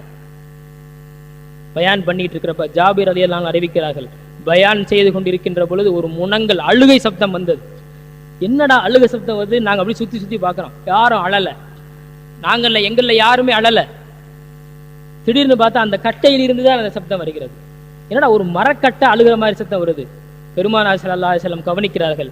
கவனித்து விட்டு என்ன செய்கிறார்கள், வ நஸர நபி ஸல்லல்லாஹு அலைஹி வஸல்லம் மிம்பர் படியிலிருந்து இறங்கி வருகிறார்கள். ஹத்தா அகதஹா, அதனை பிடிக்கிறார்கள். ஃபலம்மஹா இலைஹி, அந்த கட்டைக்கு எவ்வளவு பெரிய பாக்கியம் பாருங்க. நபிகள் பெருமானார் ஸல்லல்லாஹு அலைஹி வஸல்லம் தங்களோடு அதனை அணைத்துக் கொள்கிறார்கள். எவ்வளவு பெரிய ஒரு பாக்கியம். ஹத்தா காத தன் சுக்க, அது அப்படி அதிகமாக அழுது நபிகள் பெருமானார் ஸல்லல்லாஹு அலைஹி வஸல்லம் அவர்கள் அதை அணைத்ததற்கு பிறகு அப்படி ஒரு குழந்தை வந்து தாயினுடைய அரவணைப்பிலே கொஞ்சம் கொஞ்சமாக அழுகையை நிறுத்துமோ, அதே போல வார்த்தை ஹதீஸிலே, தயின்னு அனீன சபீயி, ஒரு குழந்தை எப்படி தாயினுடைய அரவணைப்பிலே கொஞ்சம் கொஞ்சமாக அழுகையை நிறுத்துமோ, அதே போல அந்த கட்டை பெருமானார் ஸல்லல்லாஹு அலைஹி வஸல்லம் அணைப்பிலே தன்னுடைய அழுகையை நிறுத்தி அமைதியானது. பெருமானார் ஸல்லல்லாஹு அலைஹி வஸல்லம் அவர்கள் அதற்கு பிறகு மிம்பர்ல ஏறிட்டு என்ன செஞ்சாங்க, குத்துபா செஞ்சாங்க வரலாறு வருது. பெருமானார் ஸல்லல்லாஹு அலைஹி வஸல்லம் அவர்களுடைய உடலிலே இருக்கக்கூடிய திருமுடி மட்டுமல்ல, பெருமானார் ஸல்லல்லாஹு அலைஹி வஸல்லம் அவர்களுடைய திருக்கரம் பட்ட கட்டைக்கு கூட உயிர் இருக்கிறது. வஹாபிகளுக்கு இல்லையேங்க. நபிகள் பெருமானார் ஸல்லல்லாஹு அலைஹி வஸல்லம் அவர்களை ஹயாத்து நபி, ஜீவிய நபி என்று ஏற்றுக்கொள்ளாத இந்த வஹாபிகளுக்கு உயிர் இல்லையே. அந்த கட்டைக்கு இருந்த உயிர் கூட இந்த மனிதர்களுக்கு இல்லாமல் போய்விட்டதே. அல்லாஹு தஆலா பாதுகாத்தருள வேண்டும். ஆகவே நாம் மீண்டும் அழைக்கிறோம், எந்த ஒரு காலத்தில் இருந்தாலும் சரி, நீங்கள் சஹாபியுடைய ஈமானிற்கு, அஹ்லு சுன்னத்துல் ஜமாஅத்துடைய ஈமானிற்கு வந்து விடுங்கள். ஃபக்கதிஹ் ததவ், நீங்கள் நேர்வழி பெற்றுக் கொள்வீர்கள். நரகத்தினுடைய பாதையிலிருந்து நீங்கள் பாதுகாப்பு பெற்றுக் கொள்வீர்கள். இல்லாவிட்டால் நீங்கள் மோசமான ஒரு சூழலை சந்திக்க நேரிடும். அல்லாஹு தஆலா அப்படிப்பட்ட சூழலிலிருந்து இந்த சமுதாயத்தினுடைய ஒவ்வொரு நபரையும் பாதுகாத்தருள வேண்டும். இல்ல நாங்க அப்படியே தான் இருப்போம்னு சொல்லிட்டா, அதுக்கும் அல்லாஹ் தஆலா குர்ஆனிலே ஒரு விஷயத்தை சொல்கிறான். காபிர்களுக்கு குல் யௌமல் ஃபத்ஹி லா யன்ஃபஉல் லதீன கஃபரு ஈமானுஹும். சில பேருக்கு இப்படி கூட ஒரு கேள்வி வரலாம், வஹாபிகளுடைய கொள்கையை எப்படி ஈமான் சொல்லலாம்? அதுக்கு பேர் ஈமானே கிடையாது, அதை போய் எப்படி ஈமான் சொல்லலாம்? அதாவது ஈமான் என்று சொல்வது வெளிப்படையான அர்த்தத்தை வைத்துத்தான், அவருடைய கொள்கையை வைத்து அல்ல. ஏன்னா காபிர்களுடைய நம்பிக்கையை கூட குர்ஆன் என்ன செய்து ஈமான்ங்கிற வார்த்தையை சொல்லுது. லா யன்ஃபஉல் லதீன கஃபரு ஈமானுஹும், காபிர்களுக்கு அவர்களுடைய ஈமான் மறுமை நாளையிலே எவ்வித பலனும் தராது. அதே போல இந்த வஹாபிகளுக்கும் அவர்களுடைய ஈமான் எதுவரைக்கும், எப்பொழுது சஹாபியினுடைய ஈமானை புறக்கணித்து வஹாபியினுடைய ஈமானை ஏற்றுக்கொள்கிறார்களோ அதுவரைக்கும் அது பயன் தராது என்பதை ஆணித்தரமாக அடித்து சொல்கிறோம். இறுதியாக ஒரு சட்டம், இப்ப இது போன்றவர்களிடத்திலே நாம் நடந்து கொள்ள வேண்டிய முறை என்ன? இன்னைக்கு இதுல ஒரு தெளிவான ஒரு நிலை இல்லாத காரணத்தினால் மக்கள் ஒவ்வொருத்தரும் ஒவ்வொரு கருத்தை வச்சிருக்கிறாங்க. நம்ம ஏன் அவன்கிட்ட அப்படி இருக்கணும், நம்ம ஏன் இவன்ட்ட இப்படி இருக்கணும், சலான் சொன்னா என்ன தப்பு, அவனுக்கு சலாத்துக்கு பதில் சொன்னா என்ன தப்பு, அவன் முஸ்லீம் தானே, அவன் காபிர் தானே, இப்படி எல்லாம் பலவிதமாக பேச்சு. இமாம்கள் இதற்கு ஒரு சட்டம் வகுத்து கொடுக்கிறார்கள். அதாவது வழிகெடுக்கக்கூடியவர்களுடைய சட்டம் என்ன அப்படின்னு இமாம் கஸாலி ரஹ்மத்துல்லாஹி இதை பத்தி நிறைய எழுதியிருக்கிறாங்க. அதுல இருந்து ஒரு சாராம்சத்தை ஃபதுலுர் ரசூல் பதாயுனி ரஹ்மத்துல்லாஹி அவர்கள் தொகுக்கிறார்கள். வழிகெட்டவர்கள் மொத்தம் 3 நிலையில இருக்கிறாங்க. ஒன்று குஃபூர் வரைக்கும் போயிட்டவங்க. எப்படின்னா நம்ம தேவ்பந்தி மசலக்கில் இருக்கக்கூடியவர்கள், ரஷீத் அகமது கங்கோய், அஷ்ரஃப் அலி தானவி போன்ற இலியாஸ் போன்றவர்கள் எல்லாம். ஏன்னா இவங்களின் மீது குஃபூர் பத்துவா கொடுக்கப்பட்டிருக்கிறது. உசாமுல் ஹரமைன், அதாவது ஹரம் ஷரீஃபில் மக்கா மதீனாவில் இருக்கக்கூடிய உலமாக்கள் எல்லாம் என்ன செஞ்சிருக்கிறாங்க, இவங்க மீது குஃபூர் பத்துவா கொடுத்திருக்கிறார்கள். ஆகவே இதே இஸ்லாமிய அரசாங்கத்திலே அவர்களுக்கு என்ன தண்டனை தெரியுமா? கத்ல். இஸ்லாமிய அரசாங்கத்திலே இது போன்ற வழிகட்டு குஃபுர் வரைக்கும் போயிட்டவர்களுடைய சட்டம் வந்து கத்ல். மை எர்த்தத மின்கும் அன் தீனிஹி ஃபயமுத் வஹுவ காஃபிருன், அவர் காஃபிராக போகட்டும். சரி, நம்ம எப்படி அவங்க இடத்துல இருக்கணும்? நம்ம இஸ்லாமிய அரசாங்கத்திலே இல்லையே. யா அய்யுஹல்லதீன ஆமனு லா தத்தகிதுல் காஃபிரீன அவுலியா மின் தூனில் முஃமினீன், முஃமின்களை தவிர வேறு எந்த காஃபிர்களிடத்திலும் நீங்கள் உண்மையான பட்டுதலையோ உண்மையான நட்புறவையோ நீங்கள் வைத்துக் கொள்ளாதீர்கள் என்று அல்லாஹ் சொல்கிறான். ஆகவே அவர்களிடத்திலே நட்புறவு இருந்தாலும் கூட அது துண்டிக்கப்பட வேண்டும். ஏன்னா அந்த அளவிற்கு, அதாவது குஃபுர் வரைக்கும் போயிட்டவங்களுக்கு இந்த சட்டம். இரண்டாவது, குஃபுர் வரைக்கும் போகல, வழிகட்டவர்கள், வழி கெடுக்கக்கூடியவர்கள், அவர்களுடைய சட்டம் என்ன? எந்த அளவிற்கு அவர்களுடைய கடுமை காட்டுகிறார்களோ அந்த அளவிற்கு அவர்களிடத்திலும் நாம் கடுமையாக விரோத போக்கை கடைபிடிக்க வேண்டும். அவர்களிடத்திலே தொடர்பை நீக்கிக் கொள்ள வேண்டும். சொல்லாலும் செயலாலும் மக்களிடத்திலே அவர்களுடைய வழிகட்டை பேச வேண்டும். இது வந்து இமாம் கசாலி ரஹ்மத்துல்லாஹி சாராம்சத்தை ஃபதுலுர் ரசூல் பதாயுனி ரஹ்மத்துல்லாஹி என்ன செய்கிறாங்க, நமக்கு வகுத்து கொடுக்கிறார்கள். அவர்களுடைய வழிகட்டை மக்களுக்கு எடுத்து சொல்ல வேண்டும். சொல்லாலும் செயலாலும் அவர்கள் வழிகட்ட என்பதை நம்ம என்ன செய்யணுமா, உணர்த்தணுமா. அதே போல அவர்களுக்கு சலாமும் சொல்லக்கூடாது, அவருடைய சலாத்திற்கு பதிலும் சொல்லக்கூடாது. ஏன்னா எல்லாமே இருந்துச்சுன்னா அப்புறம் எந்த விதமான வித்தியாசமும் தெரியாமல் போய்விடும். மக்களுக்கு உணர்த்த வேண்டும். இது இரண்டாவதாக வழிகட்டவருடைய சட்டம். மூன்றாவதாக தான் மட்டும் வழிகட்டு போயிட்டு இருக்கிறாரு, அவருக்கு ஒரு சட்டம் சொல்லி கொடுக்குறாங்க. அவரிடத்துல வந்து எந்த அளவிற்கு முடியுமோ அந்த அளவிற்கு மென்மையான முறையில வந்து அவரை வந்து நேர்வழி எடுத்து சொல்லணும். அவர் அறியாமையில தெரியாம அவர் என்ன செய்யறாரு, இந்த வழிகட்டுல போயிருக்கிறார். ஆகவே அவருக்கு நம்மளால புரிய வைக்க முடிஞ்ச அளவுக்கு நம்ம என்ன செய்யணும், புரிய வைக்கணும். இல்ல புரிஞ்சிக்கவே முடியாது, அந்த அளவுக்கு அவர் அறியாமையில இருக்கிறாரு. ஆனால் இதே சமயத்தில் அவரால் மற்றவங்களுக்கு பிரச்சனை இல்லை அப்படிங்கிற நிலையில, அதாவது வழிகட்டிலேயே கடைசி தரஜாவிலே இருக்கக்கூடியவர்கள், இதா காத்தபஹுமுல் ஜாஹிலூன காலு சலாமா, அப்படிப்பட்ட முட்டாள்களை நீங்கள், இப்படிப்பட்ட முட்டாள்கள் நான் உங்களுக்கு சொல்றேன், நான் நிறைய பார்த்துருக்கிறேன் என்னுடைய அனுபவத்துல. தப்லீக்ல நிறைய இருப்பாங்க, எவ்வளவுதான் எடுத்து சொன்னாலும் சரி நம்ம இல்லைங்க, அதாவது ஒரு மழுங்கடித்தனம், மூளை வந்து மழுங்கடிச்சு போயிருக்கோம். எந்த சிந்தனை வந்து என்ன செய்யாது, அவங்களுடைய மூளையில இறங்காது. எவ்வளவுதான் பேசினாலும் புரிந்து கொள்ள மாட்டார்கள். அப்படிப்பட்ட முட்டாள்கள் அவர்களிடத்தில் வேதா காத்துபஹுமுல் ஜாஹிலூன காலு சலாமா. அதாவது தப்லீகாரங்க எல்லாத்துக்கும் இந்த தர்ஜா கிடையாது. தப்லீகாரங்களையே கீழே ஆக மட்டத்தில் அவங்க மட்டும் வழிகட்டு அறியாமையில் இருக்கிறாங்க பார்த்தீங்களா, மிக சாதாரணமானவர்கள். அந்த சாதாரணமானவர்கள் அவர்களிடத்திலே நாம் என்ன செய்ய முடியும், அறியாமை. ஆகவே அவரிடத்தில் நாம் இதா காத்தவன் ஜாஹிலூன காலு சலாமா, அப்படிப்பட்ட முட்டாள்களை சந்தித்தால் சலான்னு சொல்லிட்டு நீங்க வாடு போய்கிட்டே இருங்க. வேற எதுவும் அவரிடத்தில் நீங்கள் தர்க்கத்திலே பேச்சிலே ஈடுபட வேண்டாம் என்று நமக்கு மார்க்கம் சொல்லிக் கொடுத்திருக்கிறது. ஆக நாம் மீண்டும் மீண்டும் சொல்லிக் கொள்வது இதுதான், நாம் நம்முடைய ஈமானிலே தெளிவாக இருக்க வேண்டும். அதே போல நம்முடைய ஈமானுக்கு எதிரான விஷயங்களையும் நாம் தெளிவான முறையிலே மக்களுக்கு பறைசாற்ற வேண்டும். என்ன சொல்றதுங்கிறது தெரியல, நிறைய பேசியாச்சு. தப்லீகாரங்க, தேவ்பந்திங்க, அவங்களுடைய மசலக்கு என்ன, அவங்களுடைய வழிகட்ட பாதை என்னங்கிறத எவ்வளவோ உடைத்து பேசியாகிவிட்டது. காயல் பட்டணத்தில் மட்டுமல்ல, உலகத்தில் வந்து அவர்களை பற்றி நிறைய எங்கெங்கெல்லாம் நம்மை விட பெரிய பேச்சாளர்கள், நம்முடைய பெரிய உலமாக்கள், பெரிய ஆலிம் பெருமக்கள், பெரிய ஷைகுமார்கள், எத்தனையோ நபர்கள் அவர்களை பற்றி பேசிவிட்டாகிவிட்டது.